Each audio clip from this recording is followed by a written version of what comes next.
Hello, everyone. A warm welcome to today's Module 2 of Indian Chess Society's certification course on sleep medicine.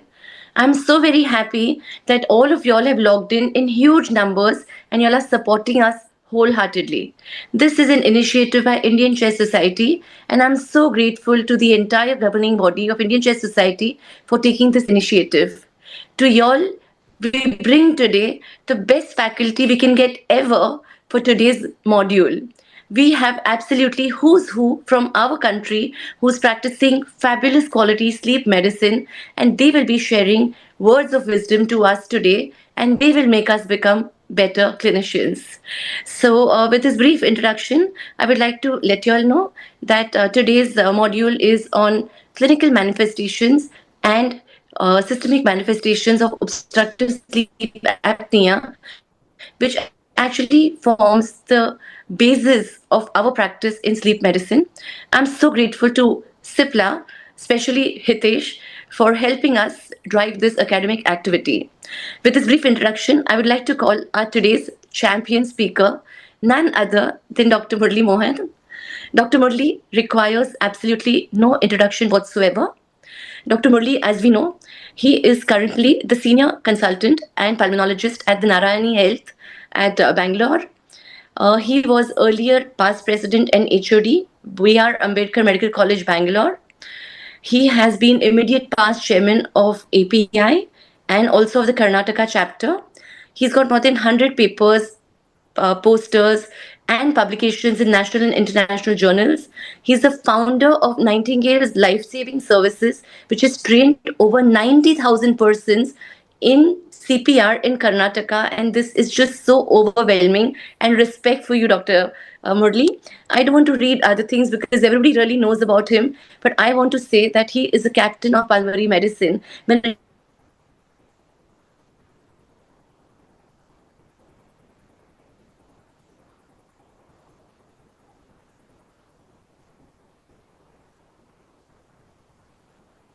So have we lost Dr. Amita?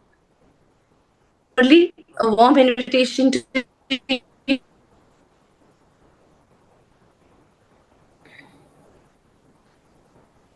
Yeah, so I think, Amita, thank you so much for that lovely introduction and huge respect for you for the interest you take. People should know that she's coming from across the world, still logging in though she's on holiday. So you'll know she's never on holiday and ICS is a part of her everyday life. So thank you hugely for taking time off from a holiday to spend time with us.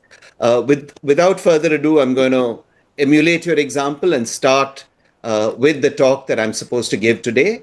This is on systemic manifestations of obstructive sleep apnea. Just give me a second while I get this going. Yeah. So I bring you greetings from Narayana Health in Bangalore, and a huge thanks to the ICS, the organizers of this sleep certification course, my colleagues here who are going to do a splendid job of explaining things to you. But let me start with the fact that we sleep for about a third of our lives. So that tells you it's a very, very important part of our lives that we're actually sleeping for 1/3 of the lives. We will not be wasting time unless there is an important function to it. We've also realized in the last 15 years or so how important life is, and it's difficult to get the cardiologists to accept that sleep is a very important part. So you see on the left, in 2010, the American Heart Association came out with something called Life Simple 7, emphasizing the importance of things like blood pressure control, sugar control, weight control, avoiding smoking, exercise. But you'll notice that in this left-hand column, sleep was not included. By 2022, they'd woken up to realize sleep's importance. And now you can see it's now called Life's Essential 8. And in addition to the initial 7, now sleep is included as an important part of being healthy. So what are the functions of sleep? You heard it in the last module, the importance of sleep and the functions it has. But just to recapitulate, it has a restorative function where it restores tissues, repairs tissues, and synthesizes proteins in greater amounts than during an active day. There's energy conservation, obviously. You can't be expending energy all the time. We know that sleep enhances immunity, and if a person has lack of sleep, their immune function drops off. We know it's very, very important during infancy and helps the brain mature. Sleep is extremely important, and this is to consolidate memory. And you can actually see thickening of the synapses between neurons during sleep. And this is particularly so as a baby is growing up, as a child is growing up, but is also important in adults. And that's something I always tell my students. You need to get a good night's sleep after you do the studying for exams. Otherwise, it's all going to get washed away and not consolidated. You also have brain plasticity, and that's why you'll find that as a kind of uh, repair part after a stroke, people tend to sleep long hours. It's partly due to the brain damage, but it's also protective because the neurons are trying to repair themselves and new neuronal connections are trying to form. And finally, we were taught when I was in medical college that the brain lacks a lymphatic system, but we now know that there's a glymphatic system, the equivalent of the lymphatic system in the brain, and that cleans out neurons during deep sleep, especially during REM sleep. You can see surges of this fluid coming and clearing out the tau protein and other proteins that accumulate and slow down neuronal function. So there are a lot of important functions of sleep. And obviously, if you don't have good sleep, these functions are affected. And poor sleep, quality-wise poor, quantity-wise poor, can affect these functions. So if we look at the natural history of obstructive sleep apnea that we spent a lot of time in the last module, we know that it actually starts at a much earlier stage than when we pick it up. So there is what is called the stage of susceptibility. And there you'll find that these people have craniofacial abnormalities, they have problems of ventilatory control, they have obesity genes, and you can see these actually quite early, and we don't pick up on it. It then moves into a stage of snoring, and then pre-symptomatic disease. So practically everybody who has OSA at some point will report snoring.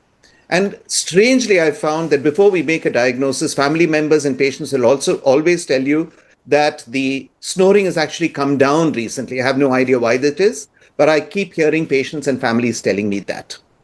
Then there are the influences of epigenetics, the environment, the use of alcohol, smoking, and just a sedentary life. And we now say that sitting is the new smoking. So people who sit for a long time or use these substances have a bad environment affecting their lifestyle. Those are the ones you need to look out for and catch them before they move from a pre-symptomatic to a symptomatic phase. And through all this time, obesity is actually increasing. At this point, they have the stage of clinical disease and they present with morbidities. Apart from all the other things that we speak about, heart failure is extremely important, and the use of sleeping pills because they feel they have not slept, though actually that is poor quality sleep. And of course, unfortunately, all this leads to an early death. Unless you can treat them, catch them early, you catch them at the stage where they can recover, and hopefully you can reverse disability. And this is unfortunately where we make a diagnosis late and start therapy late. And if we started it early, hopefully we would make a difference to this natural history. We know that obstructive sleep apnea affects the quality of life. It affects both the mental and the physical domains. So this short form 36, a very, very useful health-related quality of life measure. If you look at it by obstructive sleep apnea status, and this is after controlling for all covariates, you'll find that the mental component, the physical components are both looked at here. The blue bars are the ones who have obstructive sleep apnea and excessive daytime sleepiness. And you can see that they have a significantly worse score on both the mental and the physical domains as compared to those who have obstructive sleep apnea but no excessive sleepiness, and those who have no obstructive sleep apnea. So clearly, the quality of life drops when a person has obstructive sleep apnea. And if you look at the common comorbidities, on the left, you see that several of the commonest conditions that we come across are associated with obstructive sleep apnea. Now, it's not often very clear whether sleep apnea is causing these problems. There are common risk factors, and possibly both operate in a person developing sleep apnea. But more and more over time, I'm convinced personally that sleep apnea is the starting of many of these problems, coupled with the genetic background and environmental influences. On the right, you see, the different comorbidities, again, from the same study, looking at OSA with excessive daytime sleepiness. Commoner in all these comorbidities, whether you're talking about depression or high BP or lipid abnormalities and GERD, some of the lung problems like asthma and COPD, atrial fibrillation, and I'll come back to all these soon. In all these, those who have OSA do worse than those without OSA, and those with OSA who have excessive daytime sleepiness do worse than those who do not exhibit this excessive daytime sleepiness. And these are some of the comorbidities that are commonly seen with OSA. If a person has drug-resistant hypertension, there's an 83% probability that they have obstructive sleep apnea. And this goes all the way down to coronary artery disease. A third of patients almost with coronary artery disease have obstructive sleep apnea. And in between, you'll see atrial fibrillation, which I'll come back to soon. And it's not single comorbidities. This graph tells you that if a person has no or one comorbidity, that's in blue. If they have 2 to 3 comorbidities, it's in orange. And if they have more than 3, 4 or more comorbidities, it's in gray. And you can see that patients with OSA have significantly more multimorbidity than people who are just snorers or who have insomnia or who have restless leg syndrome. Multimorbidity is common if you have OSA. We tend to think of OSA as a single thing, but we know that there's a lot of heterogeneity. This was a study done in South America where they reported that they could identify 4 distinct clusters. I'm not going to go into this because this is more a part of the first module, but you can see on the bottom left that people fall into various different clusters, and each of these clusters has a different set of comorbidities. And you can see on the right the p-value telling you the differences between these are fairly significant, differs from cluster to cluster. So as we learn more about COPD, about OSA, we understand the phenotypes of OSA. We understand that they have different ways of presentation. We also recognize that they have different levels of comorbidity associated with each of these clusters.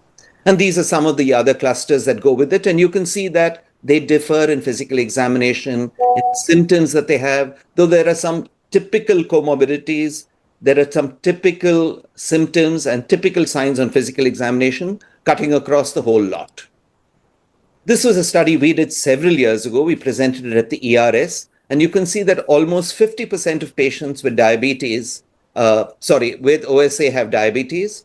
More than 50% have hypertension, and more than a third have both hypertension and diabetes put together. And there is a small increase if you look at those with pure OSA. And very strangely, you'll see that most of our patients, out of the patients that we had with moderate and severe OSA, 182, the majority, 169, had severe OSA. So severe OSA is what we are picking up, and we're not picking up enough of the mild to moderate OSA, the point at which one really needs to interfere. Let me move on to 2 main areas. There are just so many morbidities, I will not be able to cover it in 20 minutes. So I've decided to focus on 2 predominant groups, cardiovascular disease and metabolic abnormalities. So cardiovascular disease is closely associated with OSA. It arises from a mixture of anatomical factors, altered muscle tone. We know that there's variations in intrathoracic pressure when there is an obstruction and you're trying to breathe in. You're performing the Mullers and sucking a lot of blood inside. And then when the apnea is over, there's a sudden surge of blood. So this leads to a combination of sympathetic activation, overloading of the heart, and underloading at different times of both ventricles. We all know that there is hypoxia and hypercapnia in some patients. And of course, there's dysfunction of neurological control. And these lead to the consequences listed below: arrhythmias, heart failure, systemic hypertension, pulmonary hypertension, and coronary artery disease. But one thing that's not mentioned here is dilated cardiomyopathy, a part of heart failure. Apart from coronary artery disease leading to heart failure, is a very, very common presentation of patients with obstructive sleep apnea. And I've had patients who presented to me with pure OSA-related cardiomyopathy, ejection fraction of 30%. A young man, he was 30 years old at that stage, diagnosed he had sleep apnea, put him on treatment, and now his ejection fraction is between 50 and 55. Not normalized, but leading a completely normal life until, unfortunately, a few weeks ago, he had a stroke. And that's because he's not using his CPAP regularly. So, if you look at what is happening actually in obstructive sleep apnea, which leads to cardiovascular consequences, apart from the hypoxia and hypercapnia, there is sympathetic overactivity, there's endothelial dysfunction as a part of systemic inflammation, there is systemic inflammation causing direct damage to various organs, and there's metabolic dysfunction characterized by worsening insulin resistance, impaired glucose tolerance, impaired fasting glucose, dyslipidemias, and all these lead to the various morbidities, cardiovascular morbidities listed below. One of the things that's not mentioned here is the effect on platelet function apart from endothelial function. And we know that hypoxia induces platelet activating factor and makes the platelets more sticky. So that's the sequence of events moving from pathophysiology through a variety of disease mechanisms and ending up with the associated cardiovascular disease. And I'll call your attention to the last one, mortality increases. How does hypoxia cause problems? It works through the hypoxia inducible factor, working through various genes. And this is true whether you have continuous hypoxia or you have the intermittent hypoxia that we see in patients with obstructive sleep apnea. Not going to go into this, but this is a complicated pathway that works through oxygen deficit, causing induction of hypoxia-induced factors, which works on the nucleus and the genes and produces more of the pro-inflammatory factors that leads to the systemic inflammation in obstructive sleep apnea. Coming to hypertension, as I said, hypertension is one of the most common comorbidities of obstructive sleep apnea, and it's often resistant, and it has certain typical characteristics. First of all, resistant hypertension is very, very common in obstructive sleep apnea. The definition of resistant hypertension or refractory hypertension is when you use 3 drugs in full doses taken regularly with good adherence to treatment, and still the blood pressure is not controlled. At least one of those drugs should be a diuretic. So that would define resistant hypertension. Then you have the nocturnal hypertension. Typically, BP comes down at night, but you can see when an ambulatory BP recording is done, that's the blue thing just below the first bar, the middle on the left. You can see that at night, there's a huge rise in the blood pressure very often, surges in blood pressure. And then this can continue in the early morning. There's another huge surge of blood pressure, and then it kind of settles down but remains elevated through the day. Many of these patients have a difference between the 2 arm readings in BP. So in all your patients with obstructive sleep apnea, please check the BP in both upper limbs. This is because they tend to have a lot of subclavian or brachial artery atherosclerosis, which drops the blood pressure.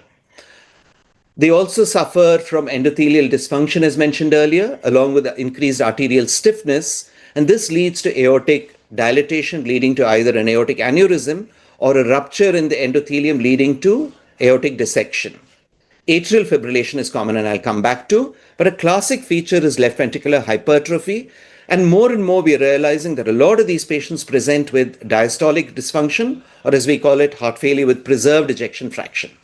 And you'll see that when a person has these, the CPAP treated patients should ideally be receiving ARBs either by themselves or in combination with other drug classes, while those who don't take CPAP will probably do better with beta blockers, diuretics, and calcium channel blockers. And over time, we've learned that probably the SGLT2 inhibitors and GLP agonists, receptor agonists, seem to have a good role when there is heart failure with preserved ejection fraction. And I find that I make a diagnosis of heart failure with preserved ejection fraction in a lot of my patients with OSA.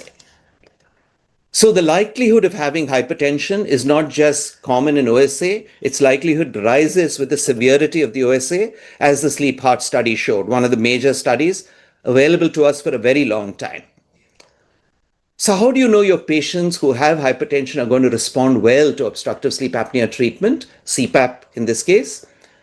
Those who are have good adherence to CPAP treatment, those who have excessive daytime sleepiness actually do better than those who don't. Those who have resistant hypertension actually do well. Those with refractory hypertension do well. And the one I mentioned earlier, the non-dipping BP profile, especially when they have tachycardia, all these are manifestations that are likely to settle when you put them on CPAP treatment.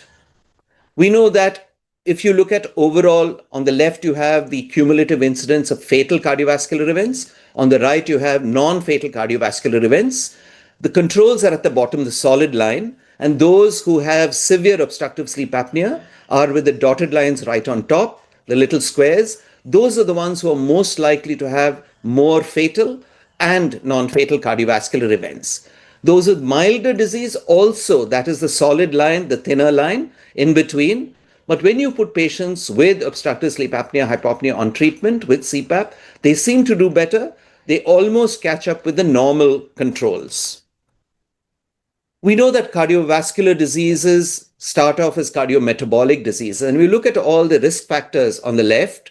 Obstructive sleep apnea is closely associated with all of these, as highlighted in the red rectangle on the right. A very high association, whether you're talking about diabetes, obesity, hypertension, dyslipidemia, and the consequences of that as disease.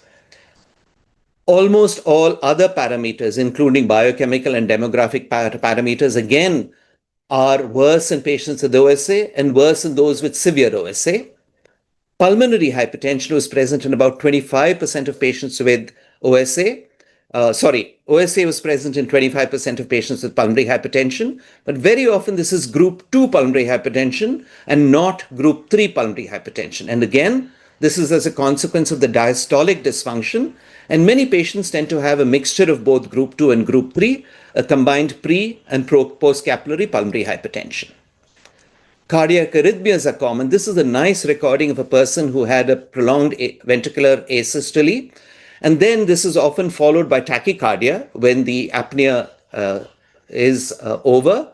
And then the patient gets tachycardic. So a cardiologist may often recognize this as tachybrady syndrome. And I've had quite a few patients who actually had obstructive sleep apnea, but had received a pacemaker for so-called tachybrady syndrome, because that's what the Holter monitor picked up. Atrial fibrillation. About 50% of patients who have atrial fibrillation, it's been directly associated with sleep apnea. And we know that atrial fibrillation increases the risk of stroke 5-fold. And this persists even after the atrial fibrillation is treated. And if you don't treat the sleep apnea, the risk is multiplied several-fold. So in fact, one of the persons who commonly refers patients to us, not one of the patients, our arrhythmia clinic team are totally clued in on this and refer a lot of patients with atrial fibrillation to us for sleep apnea evaluation. The other main referrals come from patients who've had stroke, especially the young strokes.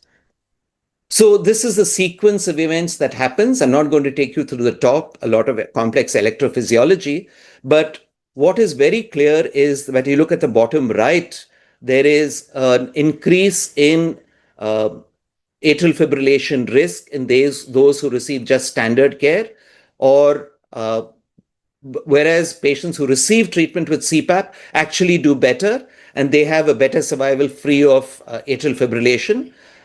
But both treated and untreated patients actually don't do quite as well as those who don't have OSA. So again, I think the problem is because we come on this after significant cardiac damage has happened.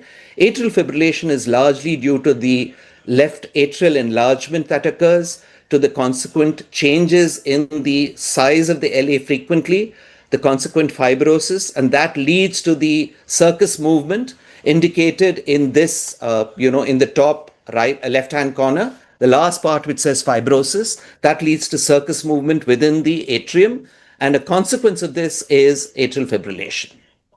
We also know that sudden cardiac death is more common at night in patients who have OSA, and this is what this graph shows. You look at the patients who had total sudden cardiac deaths from cardiac causes, and between midnight and 6 a.m., those with the white bars are those who have OSA, and you find that they strongly outnumber those who have sudden cardiac death due to other non-OSA conditions. And while those catch up during the rest of the day between 6 a.m. and 12 midnight, if a person has a sudden cardiac death, these tend not to be OSA patients. They can be OSA patients, but they tend not to be OSA patients. So essentially, patients have sudden cardiac death at night. Consider the possibility that maybe they had sudden obstructive sleep apnea. We also know that the odds of stroke increase with the severity of OSA. On the extreme left, you find those who have mild OSA. And as you move higher and higher with the apnea-hypopnea index, which incidentally is not a great measure of the consequences of obstructive sleep apnea, you'll find that the increasing OSA severity is paralleled by increased odds of having a stroke. And when you look at all cardiac deaths, you can see that prevalent cardiac disease in patients with OSA is 2.5 times those who don't have OSA. And when you go from snoring to mild to moderate to severe untreated OSA, you will find a significant rise in the odds ratio of having a cardiac event, a cardiovascular death, I should say. And when you treat them with obstructive sleep apnea, this study showed that you actually brought it down almost to the same level of somebody who did not have obstructive sleep apnea. Moving on from cardiovascular disease to metabolic consequences, again, you go through practically the same set of problems. But here you see that sleep fragmentation is associated with increased sympathetic neural activity, a lot of oxidative stress, driving systemic inflammation. And because of this stress, there's activation of the HPA axis, which worsens cortisol, which increases cortisol production. There's an alteration of the circulating adipokines. There is also leptin resistance that develops, which is not indicated in this particular diagram. There is also intermittent hypoxia contributing to the same set of factors. All these lead to beta cell dysfunction on the one hand because of inflammation, insulin resistance on the other. There is hypertension, as we already said, and that combined with either impaired glucose tolerance or diabetes leads to the micro and macrovascular complications of diabetes. And this was a very nice report in Chest, a review, which showed that as you move from sleep restriction or sleep fragmentation, especially when associated with hypoxia, insulin sensitivity dropped anywhere from, say, 16% to 24 to 25%. There was a drop in insulin sensitivity. In short, insulin resistance increased. And so lack of good quality sleep is known to produce insulin resistance. And we've just completed a study that shows the same thing. We haven't reported it yet, so I haven't put it here. The risk of incident diabetes, not just impaired glucose tolerance, increases. And you can see that the risk is higher by about 35% in patients who have obstructive sleep apnea. And then when you put patients with OSA on CPAP and you follow them up over time, you will find that those who are treated, that's the orange solid line, the risk of developing diabetes, the incidence of diabetes comes down in patients who are treated as compared to those who are untreated and have severe OSA. That's the top dashed gray line. The third group that we are finding more and more, and we have come to realize that OSA underlies them or is associated with them, are those with metabolic disease associated fatty liver disease. It's on the left, runs through the gamut of dyslipidemia, insulin resistance, which I've also already spoken about, which leads to fat deposition within the liver. We know more and more that hypoxia leads to dysbiosis.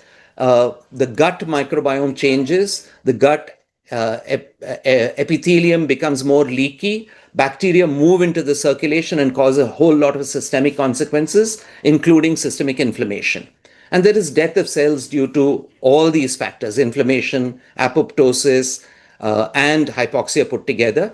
And that drives a move from a healthy liver through fatty liver disease to steatohepatitis to sometimes the development of hepatocellular carcinoma. And on the right, you have various things that I've just spoken about, dysbiosis, damaging the gut wall integrity, and so on, associated with hypoxia and the sympathetic activity.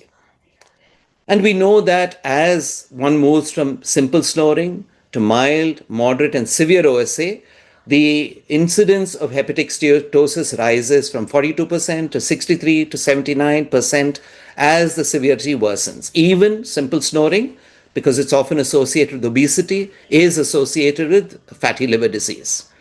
And there was a big difference between the simple snorers and those with severe OSA. And the parameters associated with polysomnography, as you move from non-NAFL to the mild fatty liver disease to the moderate to the severe fatty liver disease, the apnea-hypopnea index keeps increasing. So the various measures, and I think it's more important to look at the oxygen desaturation index, the lowest desaturation, and the nocturnal amount of time you spend below 90. Those are all strongly associated with the severity of the fatty liver disease. This was a study we did a couple of years ago, again showing you the same thing, that as one moves from the OSA low risk as per the stop bank score to a high risk, you have a much higher incidence of fatty liver disease. The orange bars in the bar graph below, as the severity increases, the severity of NAFLD also increases. We showed that by looking at ultrasonography, but also by the FIB4 score, again showing you that as the OSA got worse, the severity of NAFLD got worse and worse. The other great worry is of dementia. And you can see here that when you compare those, the dotted lines, with those who have OSA, the solid lines, you find a significant increase in the dementia confidence intervals, both on the left and the right. As we grow older, dementia, of course, increases, but it increases more steeply and at an earlier stage. So you can see that even at the age of 60, there's a significant increased risk of having dementia when a person has OSA as compared to those who don't have OSA. We did this study a few years ago, presented at the ERS, that cognitive impairment occurred much more commonly, almost twice as common or more in those with obstructive sleep apnea as compared to those who don't have obstructive sleep apnea. And this occurred across various cognitive domains, where we're talking about memory or attention or executive function. All of them made more errors in the battery of tests. And apart from neurocognitive decline, we also saw a much greater increase in anxiety and depression. And in fact, until a few years ago, one of the people who used to refer patients to me commonly for screening for OSA was a psychiatrist, because he was aware that a lot of his patients improved very well when they went on CPAP treatment. And unfortunately, all these add to an increase in mortality, and this is in a dose-dependent fashion. Again, you see that as the apnea-hypopnea index increases, greater than 30, as compared to somebody who has no sleep apnea, and those who have in between mild and moderate sleep apnea, the probability of survival drops steeply as you have more severe sleep apnea. The big question now, because you've got to show the opposite, you've got to show that if comorbidities occur due to sleep apnea, it will become more solid if you can show that treatment for sleep apnea actually reverses these comorbidities. And that will, strengthen the link that says OSA is responsible for these comorbidities. So does CPAP work? We know that CPAP leads to weight loss. Unfortunately, this is not a very consistent effect. We know that this I've shown you earlier, that there is changes in the ventricular structure. I showed you the study earlier. I didn't show you this, and shown you that after you start CPAP, there's a significant improvement in many of the parameters, including objective parameters like BP, left ventricular function and structure, and this is both systolic and diastolic function. We know that diabetes, pre and post therapy, shows you a very significant improvement. On the left, you can see the mean glucose before and after treatment. Before treatment in green, after treatment in blue. And for those who use CPAP for more than 4 hours, you get better improvements than those who use CPAP for less than 4 hours, telling you that a minimum of 4 hours of treatment with CPAP is necessary to get benefits from it. Okay, and on the right, you have insulin sensitivity, which improved within 2 days of starting CPAP treatment and improved further after 3 months. So you got very significant improvements in control of diabetes and improving insulin sensitivity when a patient started CPAP. Unfortunately, CPAP needs to be started early. This was one of the worrying studies that came out about 8 years ago, McAvoy's study, which showed that when you looked at cardiovascular risk using a primary endpoint of death from cardiovascular causes or major adverse cardiac events, including transient ischemic attacks, or hospitalization for heart failure, after an initial apparent separation, the final outcome was there was no difference whether a person received CPAP or didn't receive CPAP. And the problem is that this study took patients who were fairly advanced, had established cardiovascular disease. And I think the message for us is that if you have established cardiovascular disease, it's too late to perhaps start your treatment. By all means, start treatment. I think it does make a difference, but in the long run, you may not get the benefits that you will get if you start treatment very early. Again, very good studies. Just focus on the MAFL risk in the right-hand column. Treatment with OSA reduced many of the parameters associated with metabolic disease-associated fatty liver disease. There were a couple of studies that were outliers. CPAP alone did not improve hepatic steatosis and fibrosis, the last but one. But otherwise, most of them showed improved non-invasive markers of fatty liver disease. So again, as I said, established CVD, no improvement. So I'll leave you with a few key messages. Obstructive sleep apnea is associated with several comorbidities and multimorbidities. It's associated with a poorer quality of life, associated with an increased mortality. The severity of the OSA is often correlated with the severity of the comorbidity. Sorry, that should be changed. The severity of the OSA is correlated with the severity of the comorbidities. The underlying mechanisms for the systemic involvement, including inflammation, are complex. They involve responses to hypoxia, hemodynamic disturbances, hormonal changes, resistance to insulin, and leptin included. In everybody with OSA, all your patients, please look for the comorbidities so you can catch them and intervene early. Conversely, when you have patients with these comorbidities, hypertension, cardiovascular disease, poorly controlled hypertension or diabetes, strokes, psychiatric abnormalities, early dementia, please look for OSA in these patients. And unfortunately, in causes of reversible dementia, OSA is not included, but I think we can make a case for it. And finally, treatments for OSA may reduce the risk associated with comorbidities if instituted early. Thank you so much, and thank you to Dr. Amita and the ICS for inviting me to give this talk. So, thanks a lot. Thanks a lot, Dr. Murli Mohan.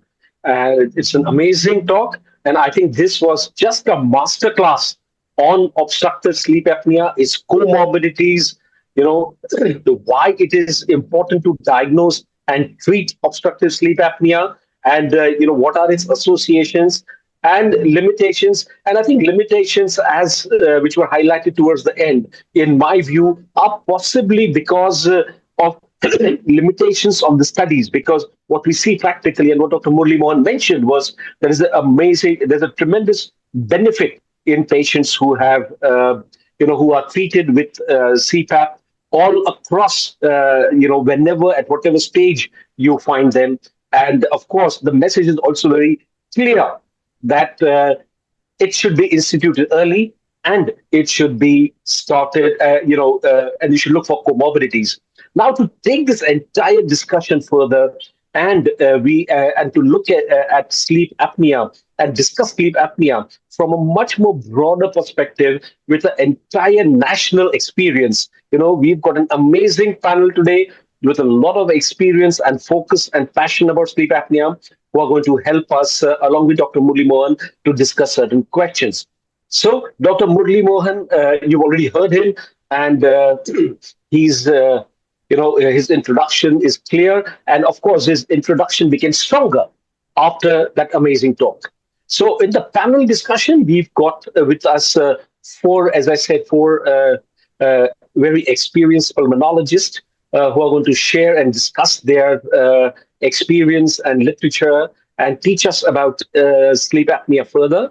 And first is Professor Dr. Girija Nair. She's the professor and head of pulmonary medicine department at DY Patil Hospital in Navi Mumbai. She's an ACCP fellow. She's got awards and achievements for the best department in 2024. She had the Bansal Award in 2015. And amazing, she's mentored more than 50 postgraduate students. She's got more than 50 research projects going on and 100 research papers published in national and international journals. And she is also a peer reviewer for the Lung India and the Journal of COPD. So, Madam, great that you join us, and welcome. Next, I would like to introduce Dr. Aakanksha Chawla Jain, who's a consultant in respiratory critical care and sleep medicine at the Indraprasth Apollo Hospitals in New Delhi. She's got multiple awards and achievements to her credit, including the award from the Indian Journal of Critical Care Medicine in 2020. She's got the first prize at NAPCON 2014. She's got also an award from the American Journal of Infections and Control in 2023. She's also got an award from the British Journal of Anesthesia in 2023. And she's also publishing quite well. She's got a book. She's got contributions also to books and chapters in critical care medicine, critical care updates, almost on a regular basis, perioperative critical care, Tata Memorial Hospital, and then the ISCCM manual on non-invasive ventilation and ICU protocols. So amazing profile. Dr. Aakanksha, welcome. I would also like to introduce Dr. Kripesh Sarmah, who is a senior consultant and the head of Department of Pulmonary Medicine at the Apollo Hospitals in Guwahati. Okay, he's past professional experience includes working as an assistant professor in pulmonary medicine at GMCH. He's been a resident at the VP Chest Institute in Delhi, and his interests are pulmonary interventions such as bronchoscopy, thoracoscopy, EBUS, TBNA, and a wide array of pulmonary medicine, clinical aspects of pulmonary medicine, I would say, asthma, COPD, ILD, sleep apnea, and TB. And he's got also, multiple achievements with him. He's been faculty at the ERS India Summit at NAPCON. He's a governor of Northeast CCI. He's member of the ICS, NCCP, ERS, and he's a fellow of the National College of Chest Physicians and has been awarded by the Times of India Group and News 18. So amazing, Dr. Kripesh. We look forward also to learning from you.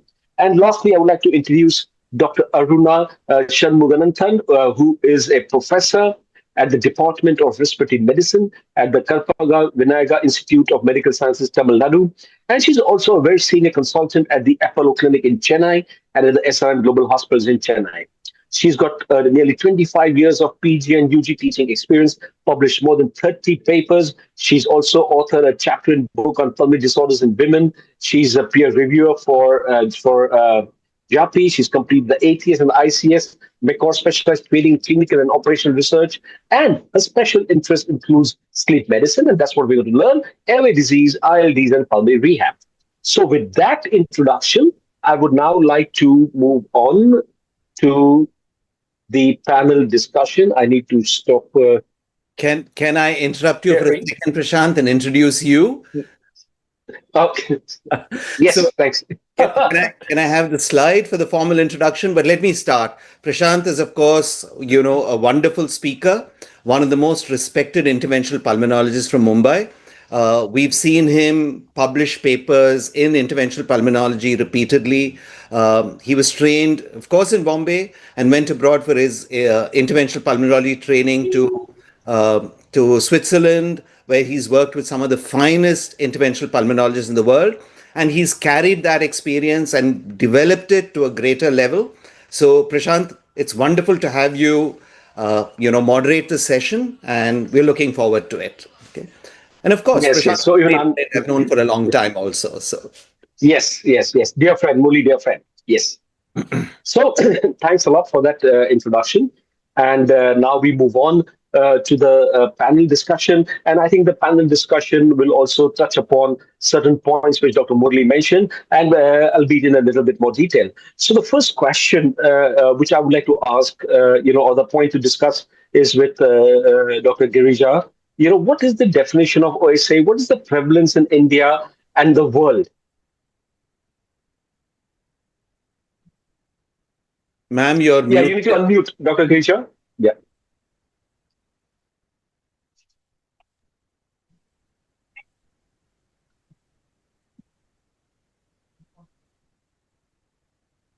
Yeah, you just need to unmute, Dr. Girija. Is there on the screen? Yeah. Hello, you can hear me now? Yes, we can hear you. Yes. Yeah. Thank you. Yeah. Now, after that lovely introduction and the great talk by Dr. Murli Mohan, let me just start my. You have asked me the definition of OSA. It is basically a sleep disorder which is characterized by repeated episodes of complete, maybe, that is called as apnea, or partial, which is hypopnea, collapse, or airflow obstruction, which we can say, and this leads to oxygen desaturation or sleep arousal. So there are episodes, recurrent episodes of apnea and hypopnea. Now, and which is leading to oxygen desaturation and sleep arousals or sleep arousals. Now, apnea means complete cessation or a more than 90% reduction in the airflow for more than 10 seconds is what is apnea is defined as by the ASM. And hypopnea is around 30% of the reduction of airflow, along with 3% or 4% reduction in drop in oxygen levels. Now, AHI definition, what as per the apnea, hypopnea, or the RDI index is more than 5, is considered as a OSA. 5 to 10 is considered as mild OSA. 10 to 15 is moderate, and severe is more than 15 AHIs. Now, let me go to the other question, which is the incidence or the prevalence in India. The prevalence, there was a good study which was done, a meta-analysis done and presented, I think last year, 2023, by the AIMS people. Dr. Anant Mohan and his group had done it from AIMS. So they said the prevalence in India is of OSA is 11%. What they did was a meta-analysis of more than 11,000 subjects were analyzed, and 8 studies, all over Indian studies, were analyzed. It was a systematic review with a meta-analysis. And they said that they found the overall prevalence was 11%, with the gender difference of males being 13% and female is 5% prevalence of OSA. And urban versus rural also, they found some difference, 4.6% in urban and 3.7% as rural. And out of all these people, which was mostly in the 35 to 47 years of age, that is a working population, they found a 5% people had moderate to severe OSA. So in our country, about 104 million Indians of working age are suffering from OSA actually. And out of them, 47 million have moderate to severe OSA. This is the prevalence which they have identified in this systematic review. Yeah, right. So I think the message that comes across is that the prevalence is very high, okay, of sleep apnea. And as Dr. Murli also very well, put across and very crisply, that we need to look for sleep apnea, we need to diagnose them early and institute early, because that's what is emerging, that if you treat them early, then that's probably going to help in the long term. So Dr. Aruna, if I can ask you, what are the nocturnal symptoms which are typically described by the patient and by the spouse? So, just to highlight that whenever we are interviewing patients for sleep apnea, or if the patient has a partner or a spouse, that partner is also involved in the contribution to the clinical assessment. Yes, thank you for your question, sir. And at the outset, I would first like to congratulate the ICS and the entire team for their wonderful initiative of having the sleep certification course, and a special thanks to Dr. Amita for having me here to participate in today's session. So, addressing the nocturnal symptoms of OSA, as very well put by you, sir, what are the symptoms as told by the spouse to the doctor and what the patient complains of. So, more often than not, we see the spouse or the bed partner or the person who's sleeping with the patient, often bringing the patient to our clinic with a complaint of loud habitual snoring, because obviously it's the sleep quality of the spouse or the partner is getting impaired. So that is one of the primary reasons why the patient is brought in, though many patients don't realize also that they snore. Of course, we have some patients also who says, yes, I am aware, doctor, that I snore. So one of the salient complaints is a loud snoring. The next important symptom is often the partners notice breathing pauses, or what we technically call as witnessed apneic episodes. So at certain periods of the night, they observe that the partner has just stopped breathing. So this is also an important observation complained by the spouse to the doctor. And they also see that the patient is quite restless with some frequent arousals and some body movements. So usually the body movements are not very common in OSA, maybe 20 to 25%, not as common in the other periodic limb movements which are picked up in incidentally level 1 studies where the video is there and you can pick up limb movements. So, and of course, this is a gist of the symptoms which are complained by the spouse. The patient, when they come in, of course, the primary symptom is there related to the sleep fragmentation. So it's the excessive daytime sleepiness, and this is in the daytime. But the nighttime symptoms, what the patient complains is a choking or a gasping sensation. So the patient often says that it's like an air hunger. They say that I can't breathe suddenly. So it's almost like a panic attack. Sometimes you get confused.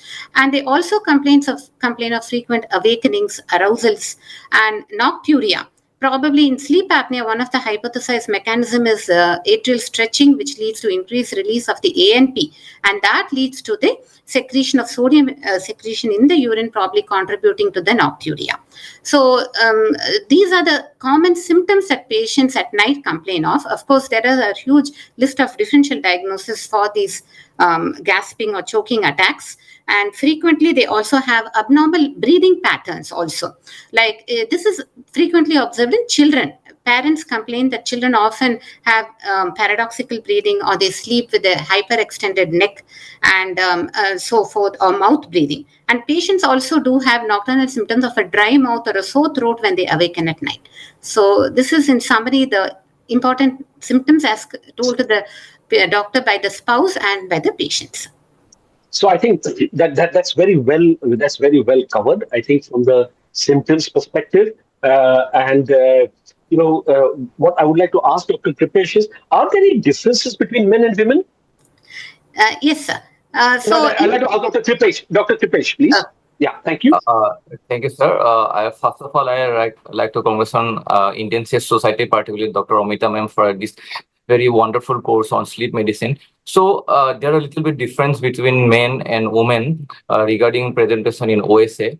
So men usually present with a classical symptom of OSA, but in women will have a little different from men. They will have a more of a symptoms like a fatigue or insomnia, or they will have more of a restlessness or some depression or more headaches and muscle pain. These are a little bit atypical presentation which we can see more in a woman compared to men, where we can see more of a classical symptom of OSA like snoring or witness apnea or daytime sleepiness.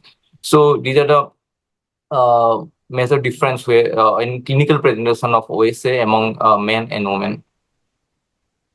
So I think that's very well covered. And I must tell you a funny story also, where a female patient who's a housewife, and and she presented, and one of the symptoms she said was that while she was cooking, sometimes she was overcooking things and not realizing that that the appropriate time to be spent for a particular dish. So that was something that was happening repeatedly, and it was amazing that people come out with different symptoms as we see more and more patients with sleep apnea. So, Dr. Aakanksha, I would like to ask you: is there any difference between as far as the presentation of sleep apnea is concerned between an adult and a pediatric patient? Anything? Thank you for introducing me, sir, and thank you for the question. I would also like to thank the Indian Chest Society and Dr. Amita Nene, ma'am, for having me today on this discussion. So when we talk about the adult and the pediatric population, they are at two ends of a spectrum. If you look at it, there is a wide difference, sir. The major problem in children usually is adenotonsillar hypertrophy more than obesity. Whereas in adults, we would see obesity, reduced neuromuscular tone, as well as upper airway anatomy as the issues. Now, when you look at the presentation, a child would present with hyperactivity. He would be an hyperactive child, or would have attention deficit problems, or maybe even poor school performance. Whereas an adult would have excessive daytime sleepiness, fatigue, cognitive dysfunction. Now, snoring, which is often underestimated in children, also does happen in children, but they would have restless sleep. They would have nocturnal enuresis. Whereas in adults, we've been talking about it, loud snoring, witnessed apneas, as well as insomnia are the issues. Then in adults and in children, when you look at the growth, there is obesity in adults, whereas in children there is a significant growth retardation, which is seen associated with OSA as well. And we talk about the diagnosis, polysomnography obviously remains the gold standard. But when we look at the AHI, we consider an AHI of 5 or more as the diagnostic criteria for adults. But in children, even 1 or more than 1 is considered significant. So that is something very important. And again, when we talk about the treatment per se, we think of CPAP as the mainstay of treatment. But in children, it is the tonsilotectomy, which should be done as the first, if that is the major cause, which usually is the commonest problem. And CPAP is very reserved for the residual cases. So OSA in children is often an underdiagnosed problem because they're usually present with hyperactivity, ADHD kind of behavior. So it is usually a delayed diagnosis in the pediatric population. Yeah, right. So that's amazing. I think that's fantastic. Just description and about the differences between adult and children sleep apnea, how they present differently, and I think the role of surgery is also more in the children population, as has been rightly highlighted. So I think that's what we need to understand. And one of the things is the scholastic backwardness. So now that I just want to share a story where we identified certain kids with scholastic backwardness, snoring, etc. And the kids sleeping in the class, not focusing, and we made some. The diagnosis and the treatment, and the response has been so dramatic. The minute you do the surgery, it's sometimes difficult to believe for the children, for the parents, as well as for the children. So it's now become, and as this awareness increases, you will, and you encourage the school teachers. I think you can add. I think the school teachers are the target who need to be educated, and then we can pick them up more, and we can identify them more and treat them more. And I would say it's very gratifying to identify these kids and treat them. So moving forward, Murli, can you just briefly tell us about the pathophysiology of OSA? Just a brief summary. I know you referred to that a little bit, but then if you can cover that for us, please. Sure. So, Dr. Girija ma'am has already referred to the obstructions that happen, and the consequences of these obstructions are primarily hypoxia and sometimes hypercarbia. And you get these shifts. These are intermittent hypoxias. And that works through a variety of mechanisms to increase systemic inflammation. The second thing that's happening, as I spoke during my talk, is the obstruction leads to huge shifts in the intrathoracic pressure, which causes, as a consequence, huge shifts in the blood flow into and out of the chest. The third is you have sympathetic overactivity as a result of this, and that therefore will drive the blood pressure and has consequences on the heart itself. So it causes tachycardia on the one hand, and it pushes up the BP, and you get swings in the blood pressure also, which therefore affect the endothelium as well as the media of the arteries, making them stiffer and causing endothelial dysfunction. And finally, you have the hormonal changes that happen. So you have leptin resistance that builds up. There are changes in the orexin neurons in the brain and the orexin that they produce. You have changes in adiponectin, but these are not very clear. We know leptin resistance exists, and the function of leptin is to keep a person thin, to burn calories, and to burn off carbon dioxide. So when you have a leptin resistance, the person puts on weight. The person does not burn off calories, so they put on weight for that reason also. And the third is they tend to accumulate carbon dioxide, they don't blow it off. We don't have these hormonal changes that clear. What we do know is insulin sensitivity comes down, and as a consequence, you have not just diabetes, but you also have the other metabolic parameters, including fatty liver disease, atherosclerosis, and so on. So that's the links between the different pathophysiological processes that are driving obstructive sleep apnea. So I think that's so well explained, and I think it's so important. Sorry, can I just add one thing? One of the things that happens, especially as people go into failure, start retaining fluid, is that when they go to sleep, the upper airway starts to gain more fluid, and that contributes to the worsening failure in them. So Yes. starting CPAP early may actually reverse some of these changes. And that's one of the reasons why patients with heart failure do pretty well when you start them on just CPAP. You don't even need to use anything else.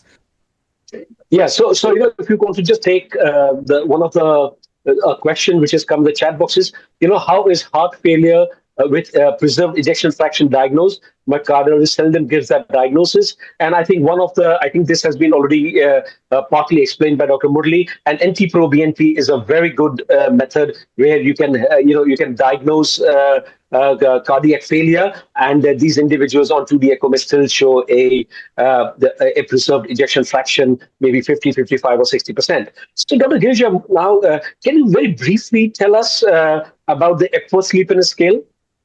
Yeah, Epworth Sleepiness Scale is actually a self-administered test, which the patient will you give them some questions and they answer it, and this is to help us to diagnose the daytime sleepiness. So it will identify whether what is the amount or there is daytime sleepiness.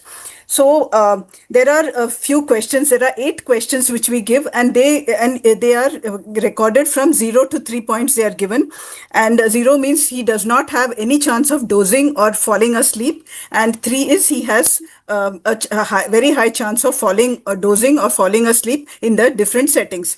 So if we go to, and the maximum he will get, because there are 8 questions and maximum is 8 points, so he will get 24 points. So the basic, as I can tell you, the questions will include the chance of falling asleep while sitting or reading. Second is watching TV. Third is sitting inactive in a public place or as a passenger in the car. Then lying down for rest after lunch, sitting and talking. And these are other things when he stopped in a car. So these are 8 questions which we ask them, and whether they what are the chances of them falling, dozing or falling asleep, and it is a self-administered questionnaire. Now, if he gets 0 to 5 points, there is lower than normal chance of him having a daytime sleepiness, while 6 to 10, he has a higher than normal. But more than 10, definitely he has a mild excessive daytime sleepiness. 13 to 15, moderate excessive daytime sleepiness, and 16 to 24, he has severe daytime sleepiness. So this is to judge whether we have to, go for the PSG polysomnography, or the patient has to be referred to a sleep specialist. And what is excessive daytime sleepiness? It is a condition characterized by persistent sleepiness and a lack of energy even after sufficient sleep. So even daytime he will have sleep, and he may have enough sleep or he may not have enough sleep, but he will have daytime sleepiness extra. So it may affect even 20% of the population, seen in many patients having, of course, OSA, but it can encompass other diseases like narcolepsy, even circadian rhythm sleep disorders like jet lag, or shift work also. But idiopathic also is there, drug abuse, people having tumors, head trauma, hypothyroidism, even long COVID is known to have this excessive daytime sleepiness. So for that, we need to try to do the ESS, or the Epworth Sleepiness Scale, and try to identify how much he has daytime sleepiness, if that is in short. No, yeah. So I think that is very well explained. I think the Epworth Sleepiness Scale is a part of an important part of the sleep clinic and the sleep practice. And one has to understand that just having a Epworth Sleepiness Scale showing that there is excessive sleepiness is equal to sleep apnea. That's not correct.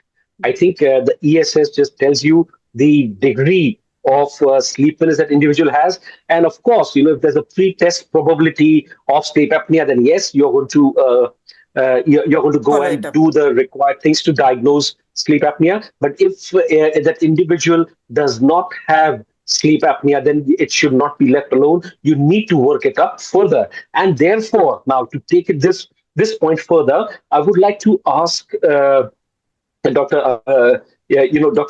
Aruna, what is the difference between benign between sleep apnea and benign snoring? So snoring is present in sleep apnea as well as in you may have snoring but not sleep apnea. So what's the difference, and how do we go ahead in this? Yes, sir. So, though snoring is one of the cardinal symptoms of OSA, all snorers may not have OSA. So, that is what it is. So, we have to look at the spectrum of sleep disordered breathing as a level of increasing airway resistance, upper airway resistance. So, at the beginning, we have at the one end, we have the primary or the benign or the simple snoring as to start with, and then we move on to a phenomenon that is a concept of UARS, upper airway resistance syndrome, and then we move on to obesity, that is the obstructive hyperventilation, and finally we have the OSA. So to come to your question regarding how to differentiate a simple snorer from a snorer having an underlying OSA.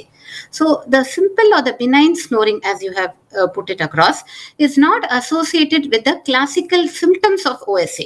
That is the symptoms which arise due to sleep fragmentation, the nocturnal or the daytime symptoms which have already been discussed. So these are not classically seen. And usually in these benign, the primary snoring, the sleep architecture is maintained. There is no evidence of any airflow limitation. The apnea, hypopnea indices are quite normal. There is no significant desaturation. However, and the type of snoring also, if you look at it, it is the snoring in OSA is a crescendo type of snoring. The intensity goes on increasing till you get a point where the breathing stops. That is the witnessed apnea or the breathing pause. And then at that time, the patient usually comes up with a classical symptom of having a choking or a gasping sensation. And then the episode, the arousal happens, and then he goes back to snoring. But in a simple snoring, these are not associated with any breathing pauses at all. So this is the how we mainly differentiate the two. And the other concept of the upper airway resistance syndrome. So in upper airway resistance syndrome, they do have an airflow limitation, which is associated with the RERAS, that is the respiratory event related arousals. And they do have symptoms related to sleep fragmentation. So this is the difference between the benign snorers and the UARS group. And the benign snorers, usually we have to evaluate them. Not all snorers need a PSG, but however, if we do find the risk factors that they are obese and the male and aging and things like that, we do have to follow up these patients. Simple advices like ruling out any nasal congestion, polyps in the upper airway, and addressing those issues or advising a sleep posture change also helps a lot of these patients. So I think that's very well explained about the difference between just benign snoring and the snoring that is associated with sleep apnea. So now we are taking this further in the flow. I'd like to ask Dr. Kripesh, what are the anatomical factors that are responsible for obstructive sleep apnea? Yes, okay. There are several anatomical factors are basically important for sleep apnea. And basically, this can be divided into factors related to your pharynx, our tongue, and the soft tissue, soft palate. So basically, in pharyngeal factors, like there is a anulars, tonsils, or adenoids, particularly which we can see in the pediatric case group more commonly. Then a narrow pharyngeal airway, like a small cross-sectional area, has been reduced or increased airway pharyngeal resistance can be seen. Then there may be because of the excessive soft tissue deposition, or there is a decreased muscle tone of the pharyngeal muscle. So these are the pharyngeal factors. Then tongue-related factors are, there may be a macroglossia or enlarged tongue, or retroglossia where tongues are a little bit posteriorly placed. Then soft palate factors, like there may be an enlarged or elongated soft palate, or abnormal position of the soft palate, which make the upper airway more narrowing during the sleep time. Apart from these three main anatomical changes, there are also craniofacial abnormalities, which are like your retrogantria, or this is where small or lower jaws, or there is an underdeveloped mid-facial abnormalities or mandibular hypoplasias are also associated with OSS. Then there are also abnormalities like your hyoid bone abnormalities, particularly in upper airway, are also responsible for in the development of OSA when this sort of anatomical abnormalities present. So amazing. I think so. I think sleep apnea, the upper airway obstruction in sleep apnea has multiple contributors. So the anatomical factors which have been responsible have been highlighted. The next I would like to ask, there are multiple risk factors which we'll discuss. And the next point I would like to request is Dr. Aakanksha, can you highlight us on the neuromuscular factors that are responsible for OSA? Right, sir. So, sir, in OSA, basically there is upper airway muscle dysfunction, especially during the REM phase. There is reduced tone of the pharyngeal dilator muscles, which leads to the airway collapse. Apart from that, we have the blunted negative pressure reflex, which normally activates the dilator muscles during inspiration. And I think anatomical predisposition like the narrow airway, large tonsils, tongue, high Malampati scoring, fat around the neck and parapharyngeal space also increases the collapsibility. So these majorly contribute to the neuromuscular factors for OSA. OSA. So, so now that we've learned about the anatomical factors, the neuromuscular factors. Now I would like to ask Dr. Murli, can you just explain to us the non-structural and the endocrine risk factors which are associated with obstructive sleep apnea? So one of the most commonly seen non-structural risk factors, which actually contributes to a structural change, is obesity itself. Of course, while we say that, we must remember that about 10% of patients with sleep apnea are non-obese. I am the classic example. I'm non-obese, I have sleep apnea. It's also important to look at the distribution of fat. So when you see that patients tend to have a lot of central fat, they tend to be the ones who have a higher chance of having sleep apnea. We know that the male gender has more likely sleep apnea. In fact, most studies show that sleep apnea is twice as common in men than in women, but this is in the younger age groups. And as they grow older, both genders tend to have a higher risk of having sleep apnea. So age is an important risk factor. And at some point, the women seem to catch up with the men post-menopausally, like we've seen with coronary artery disease. Sleep apnea also becomes more and more common as women tend to grow older and almost catch up with the men. One of the main risk factors, of course, is the use of alcohol and other sedatives, and especially when people try to sleep because they feel they've not slept enough. I think Dr. Kripesh already told us that some of them tend to have insomnia, especially the women. They tend to use sedatives, and this aggravates the sleep apnea. Similarly, men tend to use a lot of alcohol, especially with the nightcap. That can precipitate sleep apnea. We know that smoking is associated with sleep apnea, both in terms of probably increasing the risk by producing local changes, but also by increasing the comorbidities that get aggravated when a person has OSA and smokes. One of the typical things that we see is those who sleep on the back. So in fact, when a patient tells me I can't sleep on my back, I can only sleep on my side, that itself is a good indicator that the person has most probably got obstructive sleep apnea for the various anatomical reasons that people have mentioned. So these are all the non-structural risk factors that seem to contribute to sleep apnea. The hormonal things that you mentioned, of course, patients, these are both endogenous and exogenous. So people who take steroids, for example, Dr. Aakanksha already referred to the neuromuscular factors. So when you use steroids, for example, muscle weakness occurs, and that tends to cause an increased risk of having sleep apnea. And then you have patients who receive hormones that can actually increase their weight, insulin being the classic example. So they have insulin resistance, they receive insulin, and they tend to put on weight, and that drives also part of their sleep apnea and also leads to fat distribution. I've already mentioned earlier the less well-known hormones, including leptin and adiponectin and so on. And finally, we know these days with the advent of the GLP-1 agonists that probably the gastric hormones have something to do with this, because they're increasingly being used in the treatment, but we don't clearly know what are the associations between these gastric hormones and obstructive sleep apnea.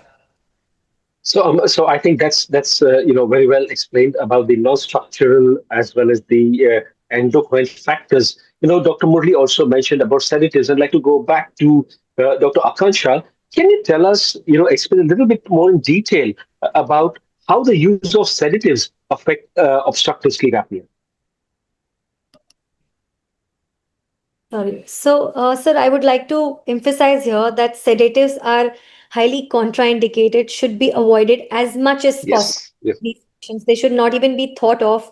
However, if they are taken, the consequences would be that there would be prolonged apnea episodes. There would be a delayed ventilatory problem. There would be a prolonged time to arousal, ultimately resulting in catastrophic events and the complications that we're talking about, majorly the cardiovascular or the strokes and other things, because there's going to be a prolonged hypoxia, which we've been discussing and we are going to be discussing. So I think sedatives is something which should be not used as much as possible, and should be very well thought of, and should be very closely monitored if at all they have to be used in certain situations. Yeah, so I Prashant, can think I that is just so. add a little to that with your Yes, permission? yes, yes. So the first Please. patient of obstructive sleep apnea I picked up was somebody who went into a prolonged apnea, became purple in the face after receiving sedation for bronchoscopy, needed an urgent intubation. And we see this very commonly in the post-op recovery phase when they extubate them and then they manifest the signs. So that's one place where we pick up these patients. So emphasizing what Dr. Aakanksha said, sedatives are contraindicated.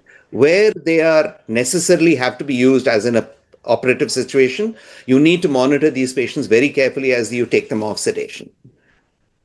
Yes, and Murli, now just to take that a little bit forward, I think we diagnose high risk individuals for sleep apnea in the bronchoscopy room almost on a regular basis. You give a little bit of midazolam, you give a little bit of propofol, and there they start to get hypoxic. Some of them with a little bit of midazolam will already start to snore and then go probably into upper airway obstruction. Just to add, we published a paper, almost in Chetal almost 2 decades ago now, that if you are having an individual, I know it's a bit off track, but if you mentioned bronchoscopy, you mentioned this hypoxemia and the need for intubation, we've shown in more than 700 procedures that if there is a hypoxemia which is happening during bronchoscopy, in 88% of those patients is because of sedation, and you put in a nasopharyngeal tube and that reverses hypoxemia. But okay, so that's a different discussion. So now let's move on to the physical examination findings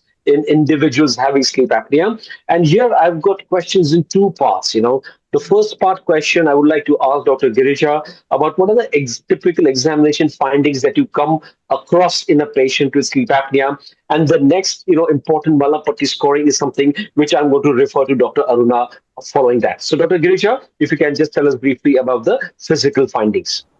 Yeah, so even when you see the patient, they come with breathlessness or they come with this sleep problem, you look at him and then you see, oh, his BMI is high. So one thing is commonly is obesity, so with a high BMI. But like Dr. Murli Mohan said, there are about 10 to 20% of people who may have a normal BMI. But generally, obesity is the one thing that, that is there with a higher BMI. The next thing that we look for is neck circumference of these patients. They have as we said, there's an upper airway obstruction. So usually the neck circumference is more, about 16 inches in women, more than 16 and 17 inches in men is considered as a higher neck circumference, which will go for our stop bang, points, which comes to around 37 and 42 in men. So we have to measure the neck circumference, which will be increased. Then the oral upper respiratory tract, we can look for some either DNS or the oral cavity, especially what we look for is retrognathia and airway obstruction, airway blocking. The tongue is thick, hypoglossia, what we call as high arched palate may be there. The palate may be coming down, that is more. Nasal deformities may be there, septal defects may be there. The thyroid may be enlarged. That is one very important thing that we should look for in this for the general examination. Other things like we have to look for hypertension and then cardiac abnormalities like atrial fibrillation, history of or stroke, myocardial infarction, pulmonary hypertension, and heart failure. Again, we should be looking for that in these patients on our examination. Saturation, of course, very often their saturation may be normal or it may be reduced because they usually have intermittent hypoxia. Maybe at night they are going into hypoxia. In the daytime, they may not be desaturating. So these are the few general examination findings we should be looking for and expecting in these patients of obstructive sleep apnea. Perfect, madam. Thank you so much for that. And just to take a point forward on that, madam mentioned about oxygen saturation in an obese individual. If that individual has hypoxemia at presentation, there are two things we must look for. One is obesity hypoventilation syndrome, and then you must look for an arterial blood gas, or whether that individual also has an associated lung, a severe airway disease, or any other disease which is also contributing to the hypoxemia. So, ma'am, now to come to Dr. Aruna, can you just explain to us the Malampati scoring system and its association with sleep apnea? Yes, this Malampati score is actually a very useful bedside tool which we can use to predict the risk of patients who are going to have an obstructive sleep apnea.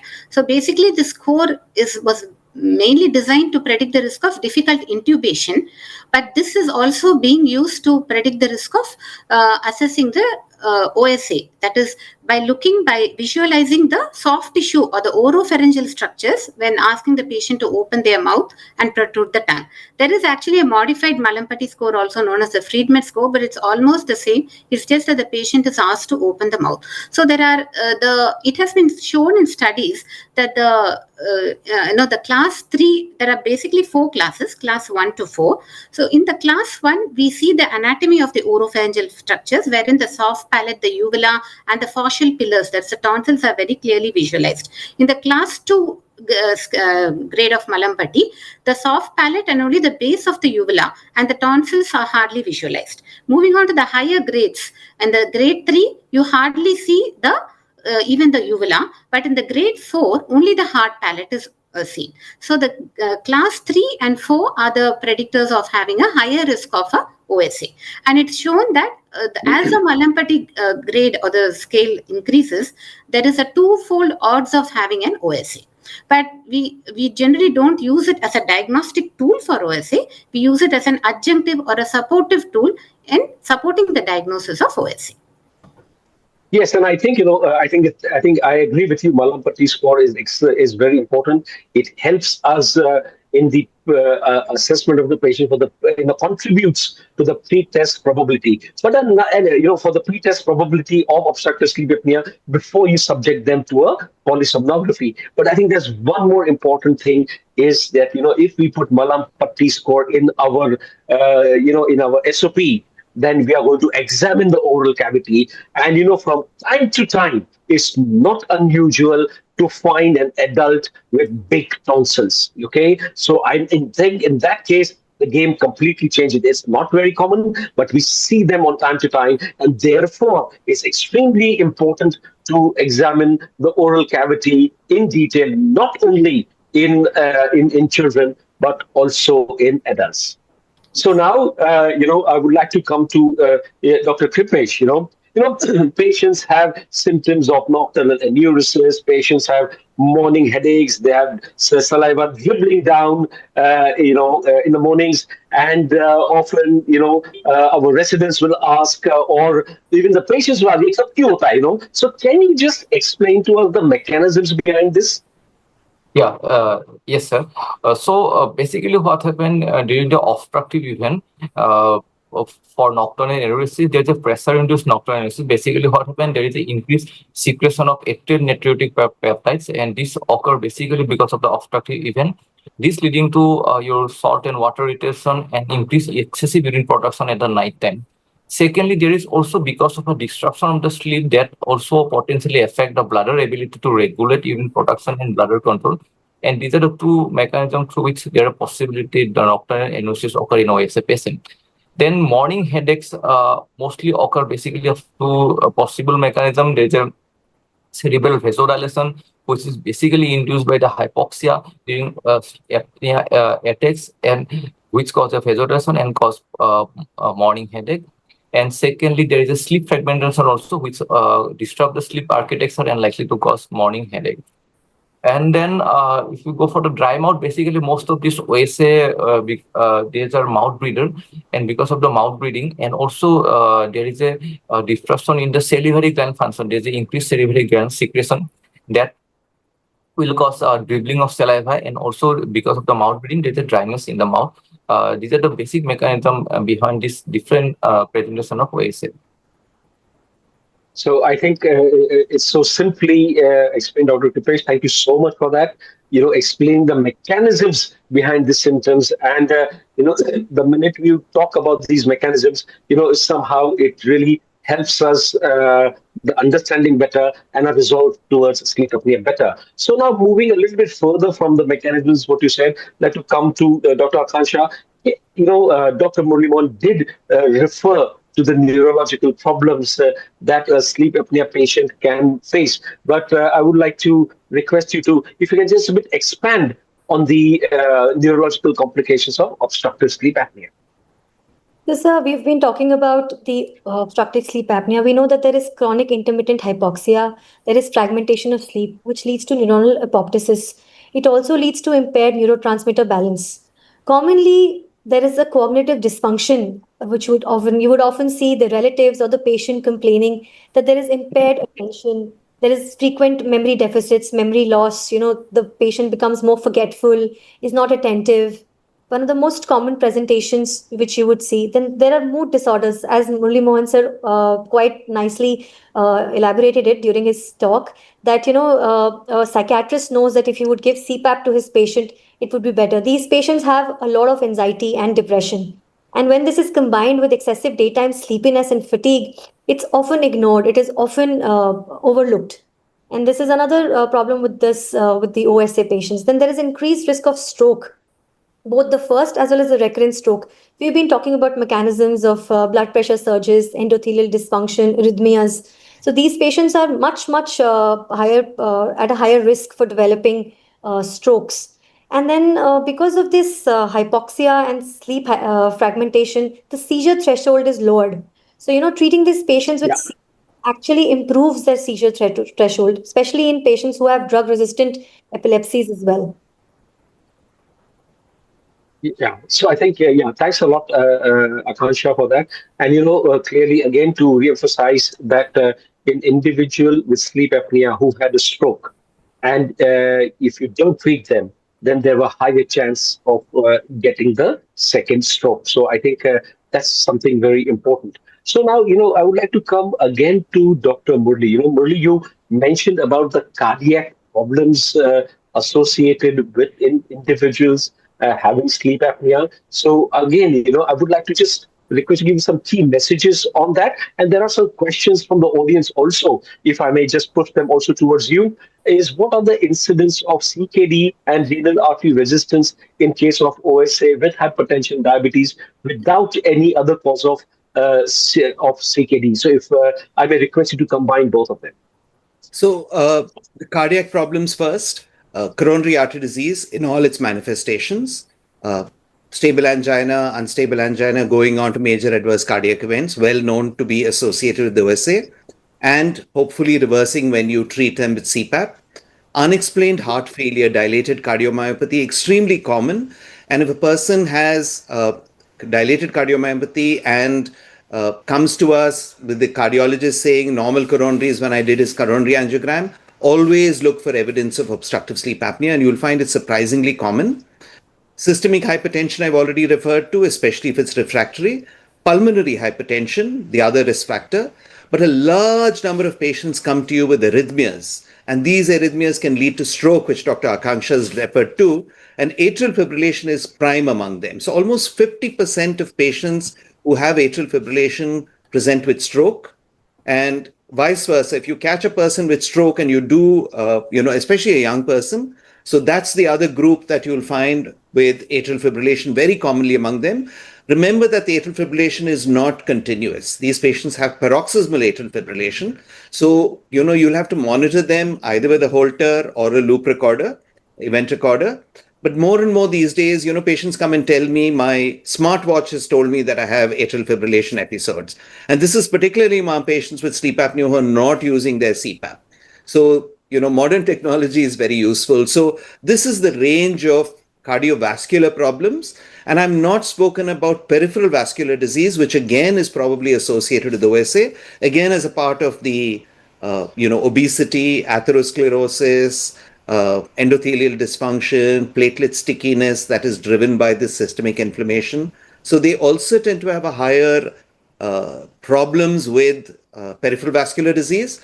But because there's an overlap with diabetes, this leads to, confusion whether it's the diabetes that's causing the diabetic foot, or is it OSA, or are both contributing. So I think we have a role to play to work with the vascular surgeons. Sorry, the other question was on renals. Yeah. So chronic kidney disease well associated with obstructive sleep apnea, whether it's driven directly by the hypoxia that affects the kidney, or more likely the endothelial changes. After all, the glomerular tuft is one of the biggest sources of, thickest concentrations of endothelium, or whether it's the hypertension that accompanies these patients. Very difficult to tease out these different things, but definitely OSA is associated with CKD. And the problem is CKD patients, because they retain salt and water, tend to have more upper airway obstruction once they go into renal failure. So it works bidirectionally. Yeah, so I think that's also very well explained. So actually, if you see, as the data is emerging, we have sleep apnea associations data coming up associated with as a contributing factor to several chronic diseases in a multi-system manner. And I must say that from time to time, when we diagnose and treat these individuals, you often see in several patients there's an improvement in the renal function. We see the serum creatinine go down in several patients, and that can be very, very satisfying to see. And I think, and that also helps in our cross-specialty management of patients as well. So moving forwards, now that we've discussed these multiple system involvements as far as sleep apnea is concerned, I would like to come to Dr. Girija and ask you, madam, what are the complications, metabolic complications of untreated sleep apnea, and what is the syndrome Z? Yeah, I'll just go to syndrome Z first. Syndrome Z Sure. includes metabolic syndrome, which is syndrome X, what we say, and obstructive sleep apnea. So when obstructive sleep apnea is associated with metabolic syndrome or syndrome X, we usually call it syndrome Z. So what is metabolic syndrome? And in fact, all the metabolic complications of untreated OSA, I would at least call them, there are four, if we can put it in short. One is the increased risk of metabolic syndrome. One is insulin resistance, which is part of that, and type 2 diabetes, which we put it as separately. And at least the fourth one, I would call it as a NAFLD, or the non-alcoholic fatty liver disease. So we could call it as metabolic syndrome, then insulin resistance, then diabetes type 2 diabetes mellitus, and NAFLD. So basically, what we have is that OSA is associated with an increased risk of metabolic syndrome, which is having a higher cardiovascular, one of the risk factors. So there are animal models as well as studies have also been done. And basically, like Dr. Sir has already mentioned, Murli Mohan has already mentioned those metabolic factors, but and the mechanisms by which they are acting. The main thing is intermittent hypoxia. So intermittent hypoxia is the one that causes a lot of insulin resistance. It is known to cause that. And even obesity, it is known to cause obesity, OSA with insulin resistance, because in OSA there is sleep fragmentation. Even sleep fragmentation itself, it can independently affect the glucose metabolism. And sleep fragmentation, it also interrupts the normal secretion of growth hormones. So, which is, it also stimulates the hepatic production of insulin-like growth factor 1, and which promotes the sensitization. So what happens is there is association of OSA with glucose tolerance. What is the association? Is that OSA is an independent risk factor for diabetes mellitus, and there have been studies where the IR, insulin resistance, has been calculated, and they have found that the degree of insulin resistance is with higher degree of insulin resistance is been associated with OSA. So OSA patients have a very higher degree of insulin resistance, and therefore the diabetes mellitus also. Now, what is metabolic syndrome? If we think about it, it is related with there is systemic hypertension, dyslipidemia, where there is higher LDL and lower HDL. And it is also associated with abdominal obesity and, of course, high blood sugar levels. Fasting more than about 110 is what is the definition of a metabolic syndrome. So the complications are... Now, there have been various studies also. So insulin resistance is associated with obesity, and the association of, there is severity of nocturnal hypoxemia is associated with a higher insulin resistance. So this basic, as doctor said, that nocturnal intermittent hypoxemia is the one that causes major problems to the patient, and that is a main mechanism where all these metabolic complications occur. Dyslipidemia, also studies have been there that even in children with OSA, when they have removed their tonsils, it has been found that their cholesterol levels have come down. Similarly, treatment with CPAP has again brought the cholesterol levels, LDL, down. So the treatment itself, by giving CPAP to our patients, and at least minimum, like doctor said, 4 hours of CPAP is enough even to bring the levels of insulin resistance down. So these are the various studies that have been done and the various metabolic problems that are there. And the other one is also higher levels of transaminases have been found in patients of OSA. So maybe there is a liver, there is a tissue damage because of hypoxia that is causing this liver early damage like steatosis, or leading to the larger damage like NAFLD and liver cirrhosis, which is there. It could be a part of the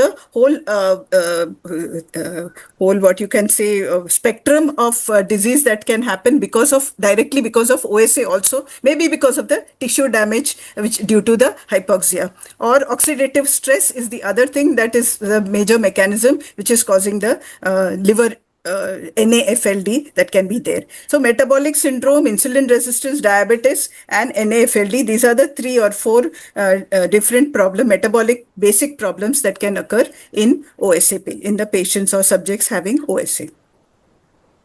Thank you so much, Dr. Girija. I mean, I must thank all the faculty, the panelists, and also Murli for his speech which is given. I think this is just an amazing masterclass for the entire audience and for me as well to learn so much about sleep apnea in such a short time. One more thing I would like to highlight is, the amount of metabolic syndrome I think we see in our country is large. And if we identify these patients and you diagnose it and you treat the sleep apnea with PAP therapy and you follow them up, I think then that also increases our resolve to treat these patients better, because like you clearly said, you see improvement in transaminitis, you see improvement in dyslipidemia, you see an improvement in the sugar levels, in the insulin resistance. So I think sleep apnea, as highlighted in this particular ongoing session, is a systemic, is a disease with a lot of systemic implications. Okay, and one more systemic implication that now I would like to bring Dr. Aruna into the discussion is about the association of obstructive sleep apnea with pulmonary hypertensions. And after that, if you can also allude to the pulmonary complications associated with sleep apnea and the overlap syndrome. Okay. So first, let me start with the pulmonary hypertension. As you have highlighted, is a very important systemic manifestation of OSA. And as Dr. Murli Mohan has said earlier, the type of pulmonary hypertension is a combination of a group 2 and 3. So these two, both a pre and a post capillary component is involved. And in OSA patients, almost 20 to 40% of these patients are found to have a pulmonary hypertension, though it is in the mild to the moderate range. Suppose the pulmonary hypertension is out of proportion to the OSA, in the absence of lung disease or any other etiology, then probably we have to consider other chronic lung diseases which are associated with the pulmonary hypertension. Now, pulmonary hypertension occurring in OSA is a complex and multifactorial process because there are multiple factors which are contributing to the development of pulmonary hypertension in OSA. Right from intermittent hypoxia, we have sympathetic hyperactivity and the endothelial dysfunction. These are the 3 major contributing factors. Another important factor we have to remember is the intermittent hypoxia. What it does is it increases the pulmonary vasoconstriction happens, so the pulmonary vascular resistance happens. And the increasing amount of negative intrathoracic pressure, it can go up even to as much as minus 80 centimeter of water also it can go if the upper airway resistance is very high.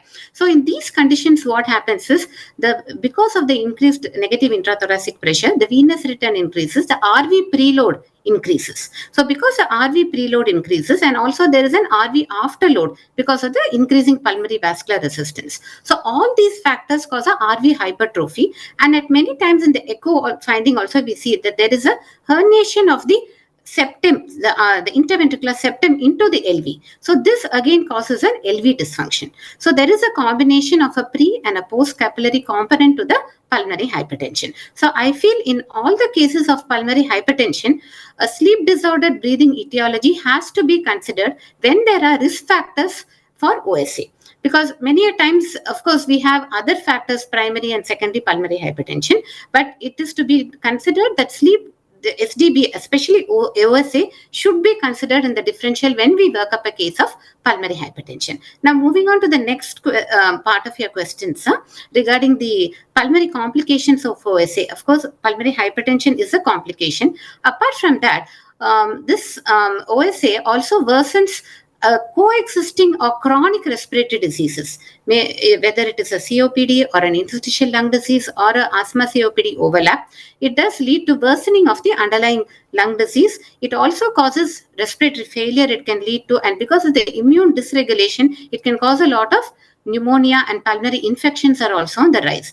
And as very well said by you in your earlier talk as to the incidence of bronchoscopy-induced hypoxia. There is also a very important perioperative or intraoperative complication that OSA can. So undiagnosed OSA patients going in for surgery. Usually the bariatric surgery patients are evaluated earlier, but many of them go into surgery without a diagnosis of OSA, and then they land up, one is either a difficult intubation pre-surgery, or they take a longer time to extubate the patient, or they are extubated on NIV. So these are some of the complications, sir. And the last part of your question regarding the overlap syndrome. So this overlap syndrome, the term was coined by Flenley in 1985, and it is actually referred to a combination of the presence of a COPD and an OSA together.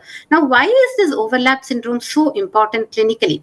Because it leads to a significant nocturnal desaturation in these patients, and there is a bidirectional link between OSA and COPD. So in COPD, there are certain factors which predispose to the prevalence of OSA. For example, as sir had earlier said, in a heart failure or cor pulmonale, when the patient is supine, there is a rostral shift of the fluid. So this increases the airway, upper airway edema, leading to upper airway resistance. And the common etiological factors like smoking and obesity. So these are both the contributing factor for both these conditions, sir. And an important finding in COPD patients who have done a nocturnal oximetry finding is the appearance of the sawtooth pattern.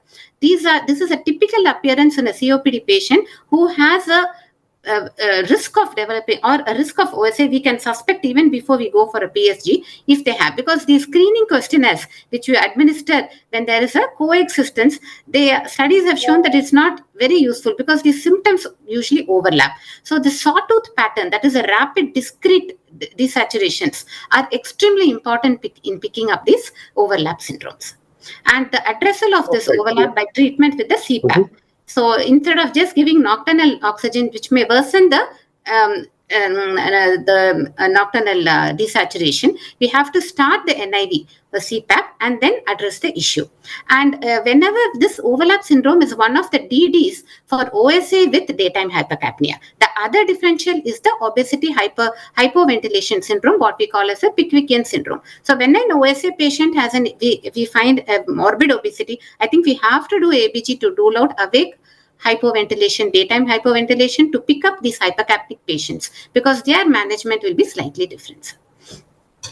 Perfect. So I think that's a very good overview on this. I mean, this is actually a lecture by itself. We can also complete, talk about pulmonary embolism. The pulmonary embolism is also associated. We know that, the mechanism is the same. Increased coagulability of the blood, again, causing the risk for pulmonary embolism. Madam, there's one question from the audience from our friend Pramod from Ajmer. He would like to ask, when we know that pulmonary hypertension and sleep apnea, coexist as known. What percentage of these patients would need? Is there a role of any pulmonary vasodilators in this group of patients? Yes, sir. So specifically because it is basically secondary to the OSA hypoxia. So before coming to the PAH specific therapies, I think we should address the primary problem. Because unless that is, we have to give the NIV, we have to treat the other treatable traits which are there. And then because it's under guideline, this one, there is no role for a specific pH therapy in this type of patients.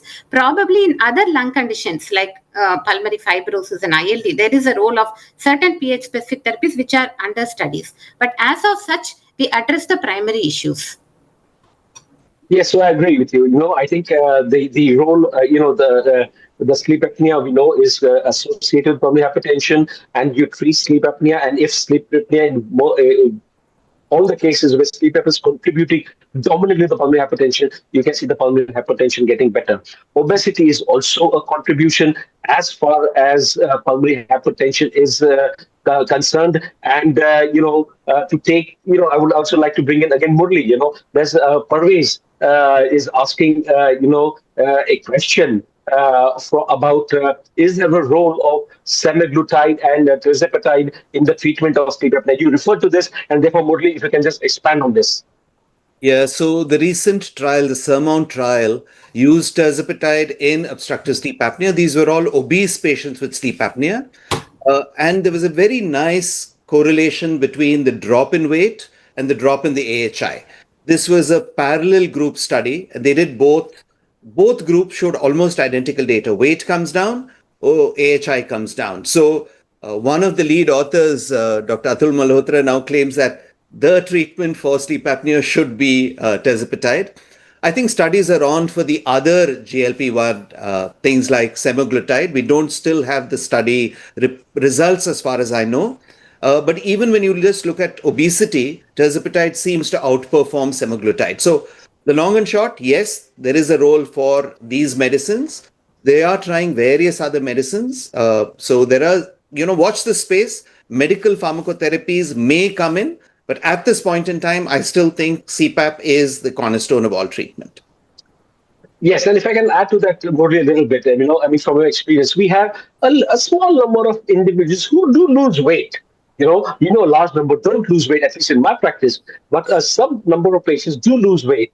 And, I think a lot of them continue to the need to use the CPAP. So there are very few patients in whom we have seen that, the CPAP goes away.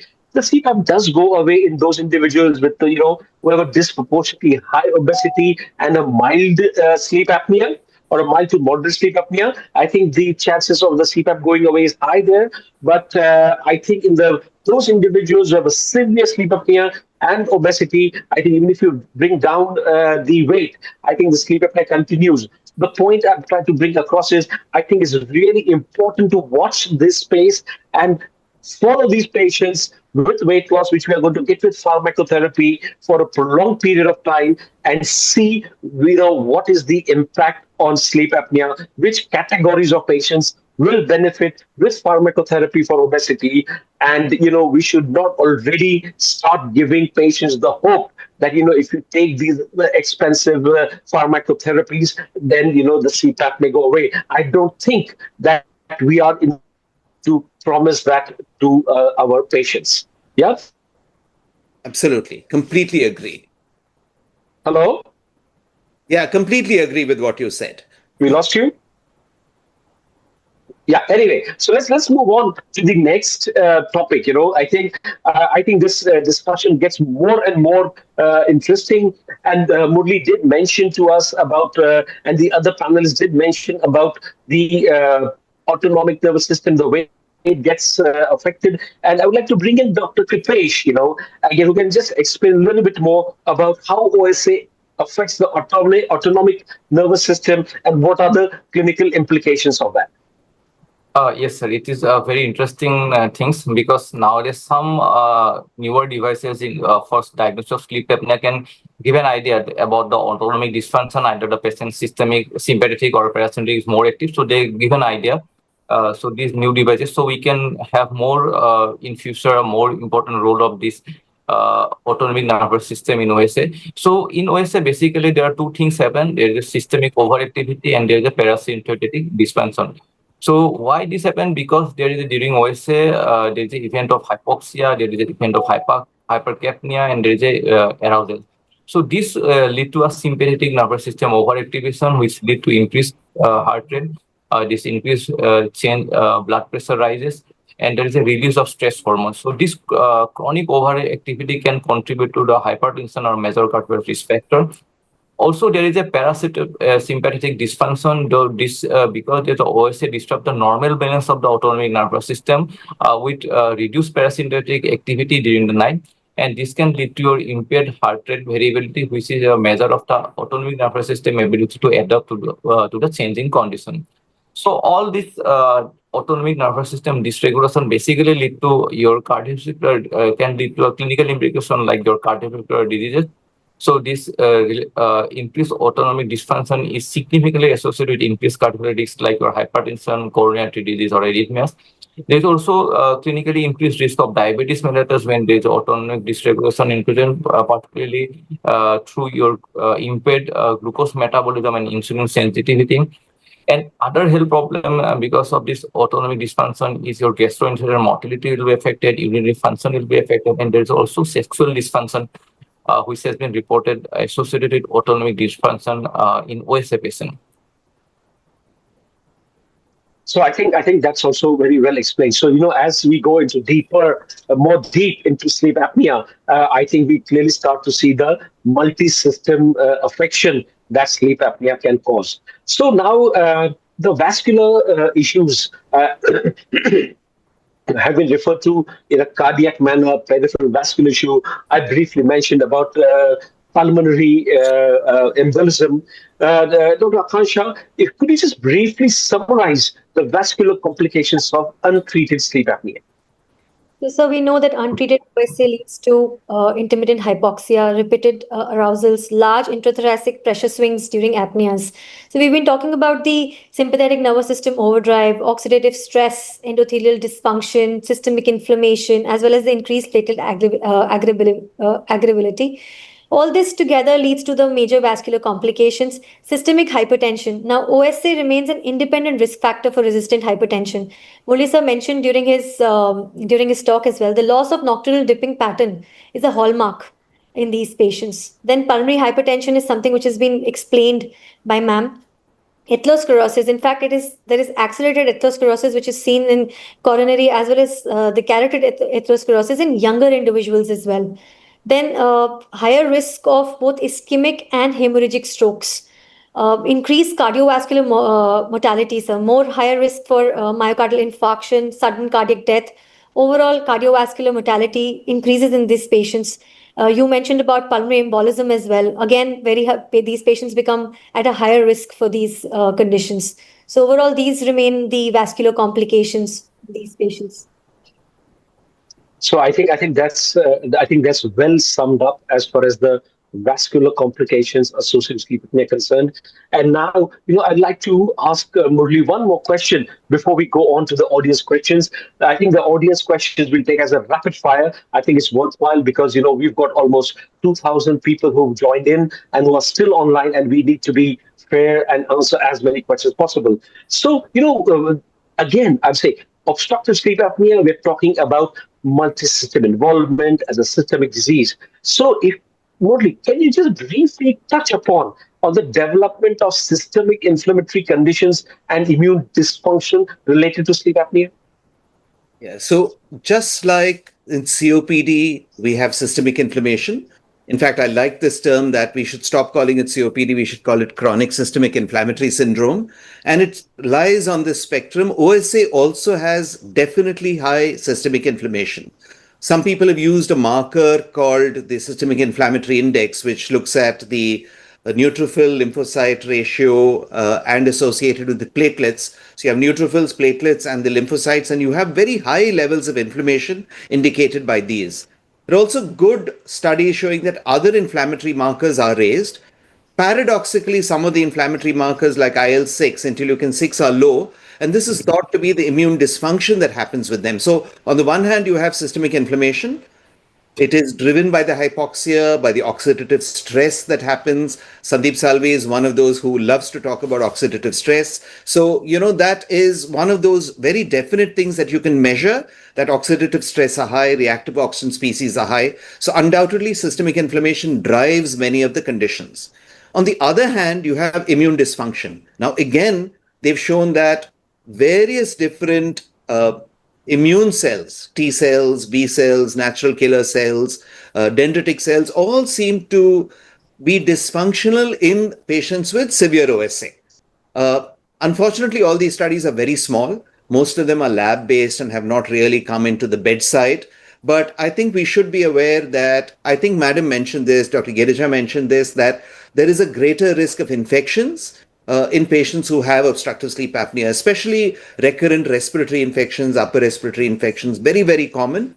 And many of these actually reverse when you start them on CPAP. So yes, there is immune dysfunction, there is systemic inflammation, and these contribute to the underlying pathologies that drive this condition. So I think that's amazing. I think, I think there's so much to learn about sleep apnea. There's so much to talk to our colleagues about sleep apnea in different specialties. And I think, this could be a good topic for conversation whenever we have coffee with our colleagues, okay, just to expand the awareness. Now, let's move on to the questions that have come up in the chat box. A lot of these questions have already been addressed by our panelists, but nevertheless, I'm going to go step by step and and cover as make sure that all are covered. One question is about is pharmacotherapy considered as a non-PAP therapy for CPAP? I think we already mentioned about tirzepatide, and that there is new pharmacotherapy for obesity coming, which can have an impact on the CPAP, on CPAP, or on the treatment of OSA. And I think we still need to wait for the longer term results. What about depression? Yes, depression and the psychiatry, as Dr. Murli mentioned, there's a strong association between psychiatric conditions as well as sleep apnea, and that is something which we need to look at. I must also say that we have a lot of psychiatric colleagues several psychiatric colleagues who are sending us patients when they identify that there are some things like depression, obesity, scoring. So the contribution of sleep apnea is being recognized more and more.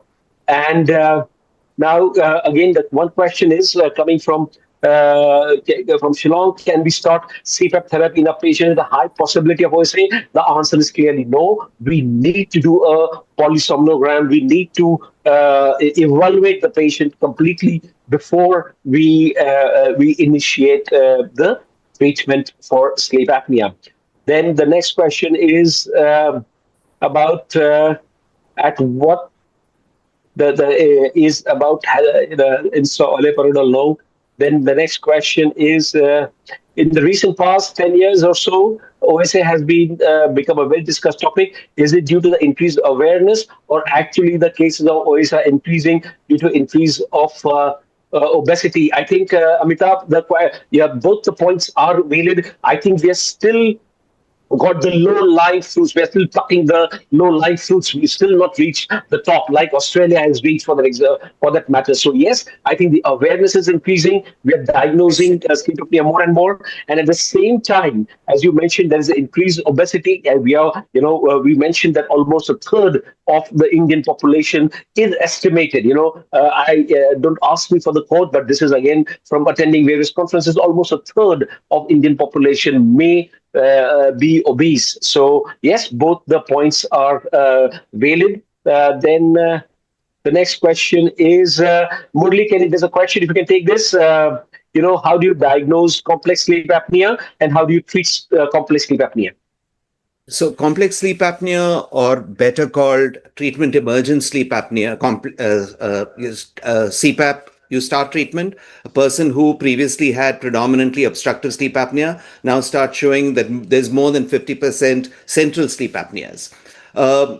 So basically what you have to do is you diagnose it, you put the person on treatment and review. Seems to be much more common in patients who have heart failure. I've seen most of my patients with TEXA or complex sleep apnea have this. So what you may need to do, and this is a matter of controversy, is put them on ASV, adaptive servo ventilation. The problem with ASV is the one large trial showed that there is an increased mortality. But you break them down into two groups, those who have a ejection fraction of less than 45% and those with more than 45%. The ones with better ejection fractions do well. The ones with worse ejection fractions do badly. We're not very sure why this is, but definitely mortality is higher. And then you've got to primarily look at correcting their cardiac issues and then think whether you can reintroduce, the adaptive servo ventilation. Perfect. So that's thank you, Murli, for that. The next question is about we don't see patients coming to OPD for OSA evaluation. So shall we screen patients? Yes, I think screening of patients can be done at health checkups or at camps, whatever method you want to do. Stop band questionnaire is a very useful tool for sleep apnea. Also, the Epworth Sleepiness Scale is also important to identify patients. There are other questions, as Berlin questionnaire. So you can see whatever suits you best in your setting, how you can implement screening. I think that's good. Children, we've covered. Now, Aakanksha, do you want to take this? How to treat persistent daytime sleepiness even after CPAP compliance? So sorry, I didn't get the question. How to? How to treat persistent daytime sleepiness even after CPAP compliance. I'm not sure anybody who wants to take this. Sleep hygiene is something which we often recommend to the patients, which should be reinforced. Something which is CPAP therapy remains a very important aspect of treating your OSA patient. There are drugs like modafinil which are used, but I think that is only very supportive. Reinforcing sleep hygiene, telling them about their liquid intake, avoiding caffeine, and everything that forms the sleep hygiene is another very important aspect, which can naturally is going to make a dramatic difference in the excessive daytime sleepiness. And manage thyroid and other diseases, You check for the thyroid and manage that also. Sometimes many of them have hypothyroidism. So I suppose treat that also along with this, So look for other causes also for the daytime sleepiness, That is what. Perfect. There's another question which has come about the prevalence in drivers. I think there are several countries where this has evolved in a big way, particularly in Australia, in Europe, and other Western countries, where if there is a professional truck driver, who has met with an accident, turns out to have obesity or a high BMI, has to undergo a diagnosis for sleep apnea. If that individual has a diagnosis of sleep apnea, that individual needs to take treatment for that. The treatment has to be documented, and only then that individual can come back to work. So yes, I think in drivers, professional drivers, it's really important. We slowly start to see even in pilots that it is where it is getting more and more important. And I think that this is again something I'm not aware of any Indian data as far as drivers is concerned. If anybody has data, please, please you can share it. But I think it's something which definitely needs much more awareness, and we need to talk about it more and more. The next question is about young individuals, only with snoring and no excessive daytime sleepiness and no comorbidities. What to be done? Dr. Aruna, you want to take that, please? Yes, sir. This is actually what we were talking about as a primary snoring or the simple snoring. Of course, these patients do need to be followed up, in view of the risk factors like increasing weight or cardiac comorbidities with snoring. So these subset of patients need to be followed up carefully. But of course, it is not indicated in all snorers. So how do you actually come to a conclusion whether to do a PSG for a snorer? So rule out any other treatable causes like upper airway conditions, or address the lifestyle measures like the weight, or advise posture, the positional. So we have the phenotypes of OSA like the REM and postural OSA. So you advise those. But in spite of these, if the patient has a perpetual or a habitual snoring and in the presence of additional risk factors, yes, we can go ahead and evaluate them with a form PSG. Perfect. So I think that's also very well explained. Thank you very much. And Dr. Kripesh, if we can bring you in for the next question, what are the indications of bi-level NIV in OSA? Yeah, definitely. So there are a few indications where we can go for a bi-level or BiPAP basically in place of a CPAP. So first one is that if the severity is high and patient require a very high CPAP pressure, where patient cannot tolerate the CPAP pressure, then that is one thing. Then another is if the patient has associated COPD problem, in that case, again, in place of a CPAP, bi-level pressure will be a more useful modalities for treating OSA. So perfect. Thanks a lot. There's the other question is maybe I can bring Murli in. Well, would you go with just using an auto CPAP or a CPAP titration once you've made a diagnosis of sleep apnea?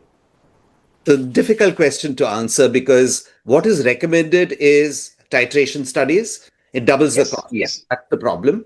If you can do a split night titration, you may not get very accurate values because OSA gets even worse at night. But what is recommended is titration followed by manual CPAP. In actual practice, I find that an auto CPAP works, equally well. There is no advantage to using an auto CPAP except convenience and the fact that you don't have to spend on another sleep study, this time for titration. So, long and short, no difference between the two. Choose according to your individual patient. Patient cannot afford an auto CPAP. I'd be very happy to do a brief early split night titration and advise a manual CPAP. Yes, and just to highlight here that a split night titration is something is an attended study. Often we see that at home studies half the time a polygraphy is done, a limited channel study, and half of the time the CPAP is put in without a diagnosis being made. I think that is something which we should avoid if we want to take this specialty ahead. Then we need to do it systematically. If a split night study there is typically an in-lab study, an in-lab study is the best way, in my view, to do a split night study. And the technician doing the first half of the study also needs to be well trained and adept to making a confident diagnosis of sleep apnea based on whatever the teachings are, and then maybe a short call, or if you're confident, the patient can the technician can go ahead and do titration and combine it with split night. So the reason I bring this up is I think let's not make too many shortcuts and too many things where the accurate diagnosis is compromised as far as the patient is concerned.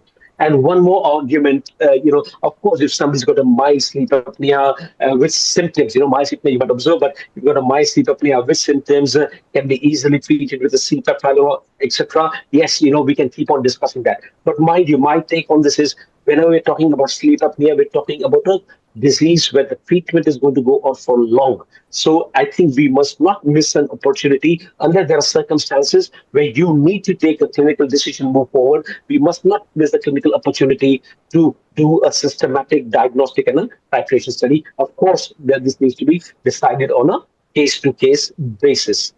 Next question is about the next question is about musculoskeletal system. We covered that. Systemic inflammation was also covered. Now the question is, how sensitive is BNP in OSA cases? Many times we see that BNP is normal when CT shows signs of congestion. I think, the role of BNP in sleep apnea is only in those individuals who have cardiac failure.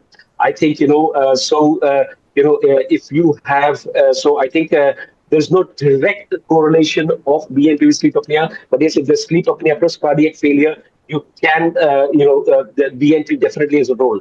If you have an individual who has got symptoms of cardiac failure and our routine 2D echo comes and says, oh, there's an EF of 55-60%, that's normal, then we already mentioned that's cardiac failure with preserved ejection fraction where the NT-proBNP is helpful. So I think that's what we've discussed already. We have patients with metabolic syndrome, dyslipidemia. That's been discussed very well. I'm sorry, I'm just scrolling as I talk. There are lots of questions. And I think there's this question about refractory hypertension and comorbidity of diabetes can also cause kidney disease. So what came first? And I think an important thing when we talk about sleep apnea is its contribution. It may not be the sole reason for a particular comorbidity or a morbidity, but it can, yes, sometimes it can be the sole reason.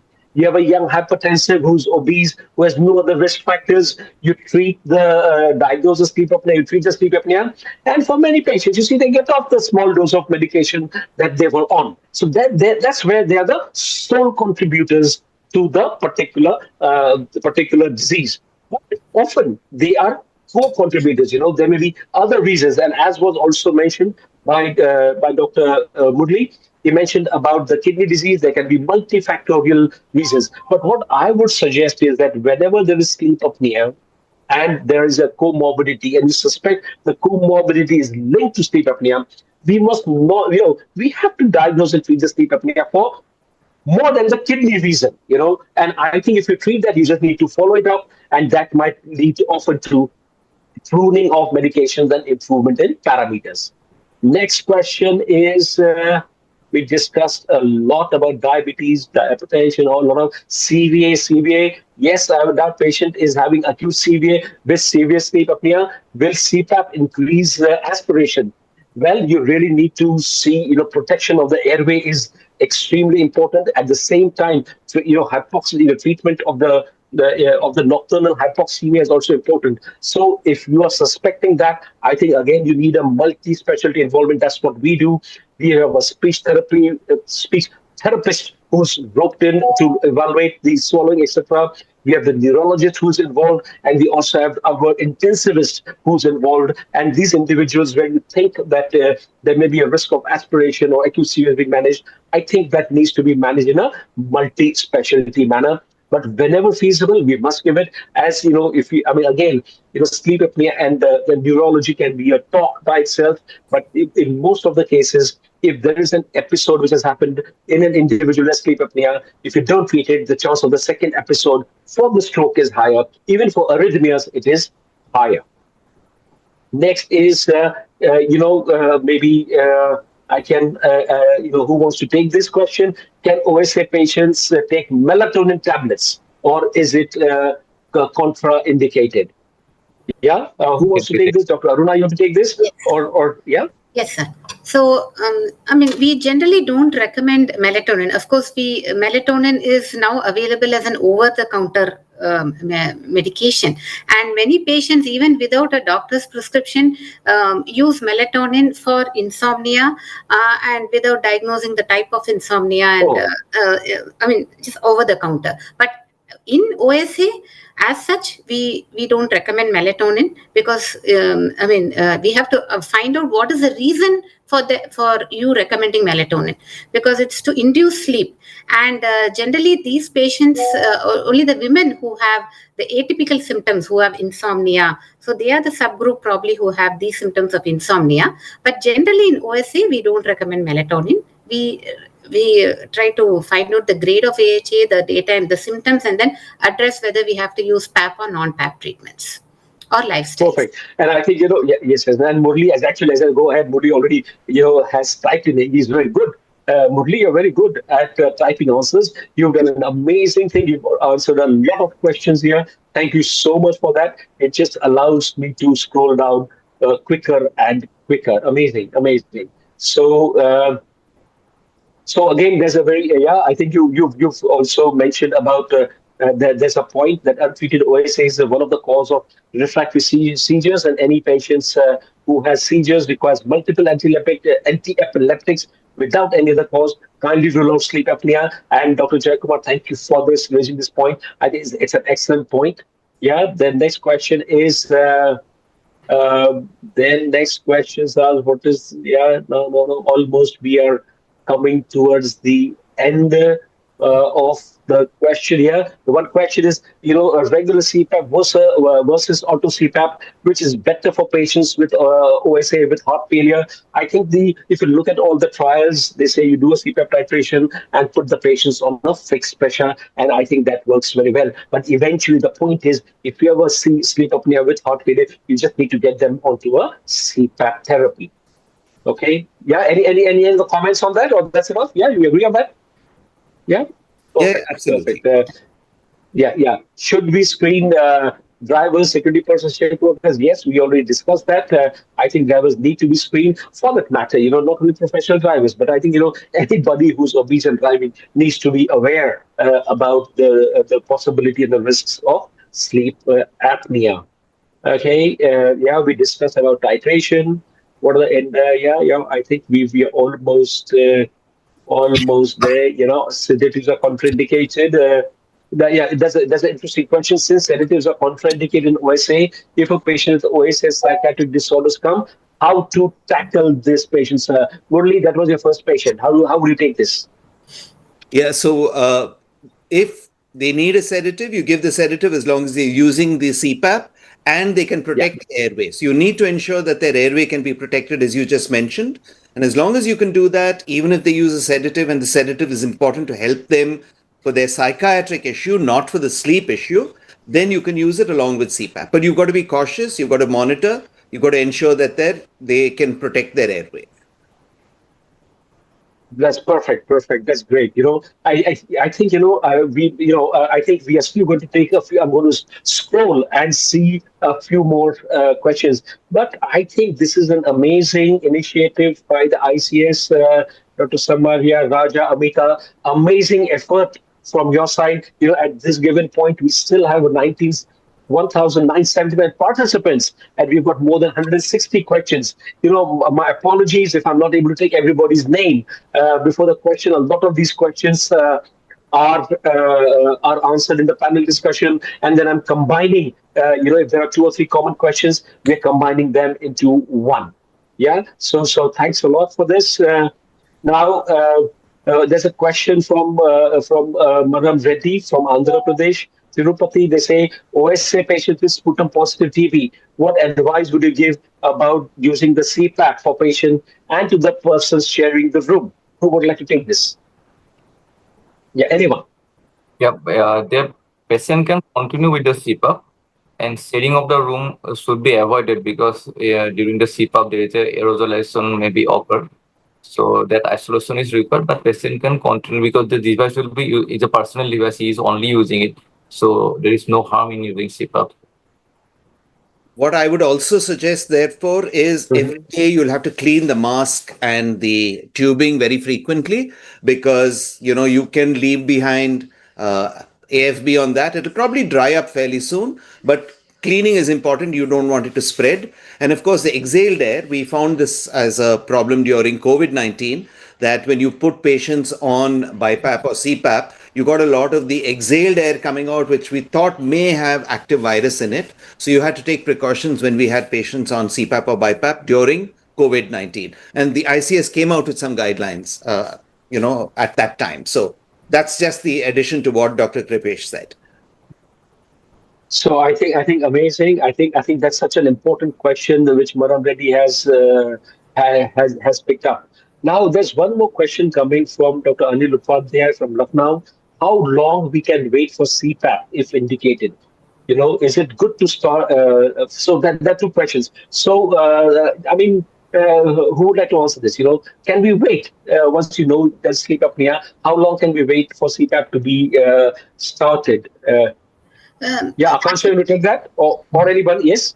I think we have stressed enough today that once you've diagnosed, once you have a patient with the evident symptoms, waiting is something which is not at all recommended. The complications, the other things associated. So I don't think there is a wait. I think it's more of an acceptance and understanding and educating the patient about the consequences of delaying treatment or not taking CPAP rather than waiting and seeing, because once you've diagnosed it, I don't think it is recommended to wait. It should be started as soon as possible. What this would really require would be educating and making the patient understand, because sometimes we see that the acceptance to that positive pressure therapy, that tight mask, doesn't come. We have devices, we have different masks available. So as per the patient adherence, whatever it takes for him to accept the therapy is what should be actually focused upon rather than delaying the initiation of therapy. So thanks a lot. Dr. Anil has also a second question. Is it good to start CPAP in adolescent as first line? Kripesh, would you like to take that, please? Is it good to start a CPAP in adolescence as first line? Yeah, in adolescent, basically, before the CPAP, most of this in adolescent, there may be obesity is one of the major factor in OSA in adolescent. So in that case, before starting the CPAP, it is very important to go for a lifestyle modification and weight reduction.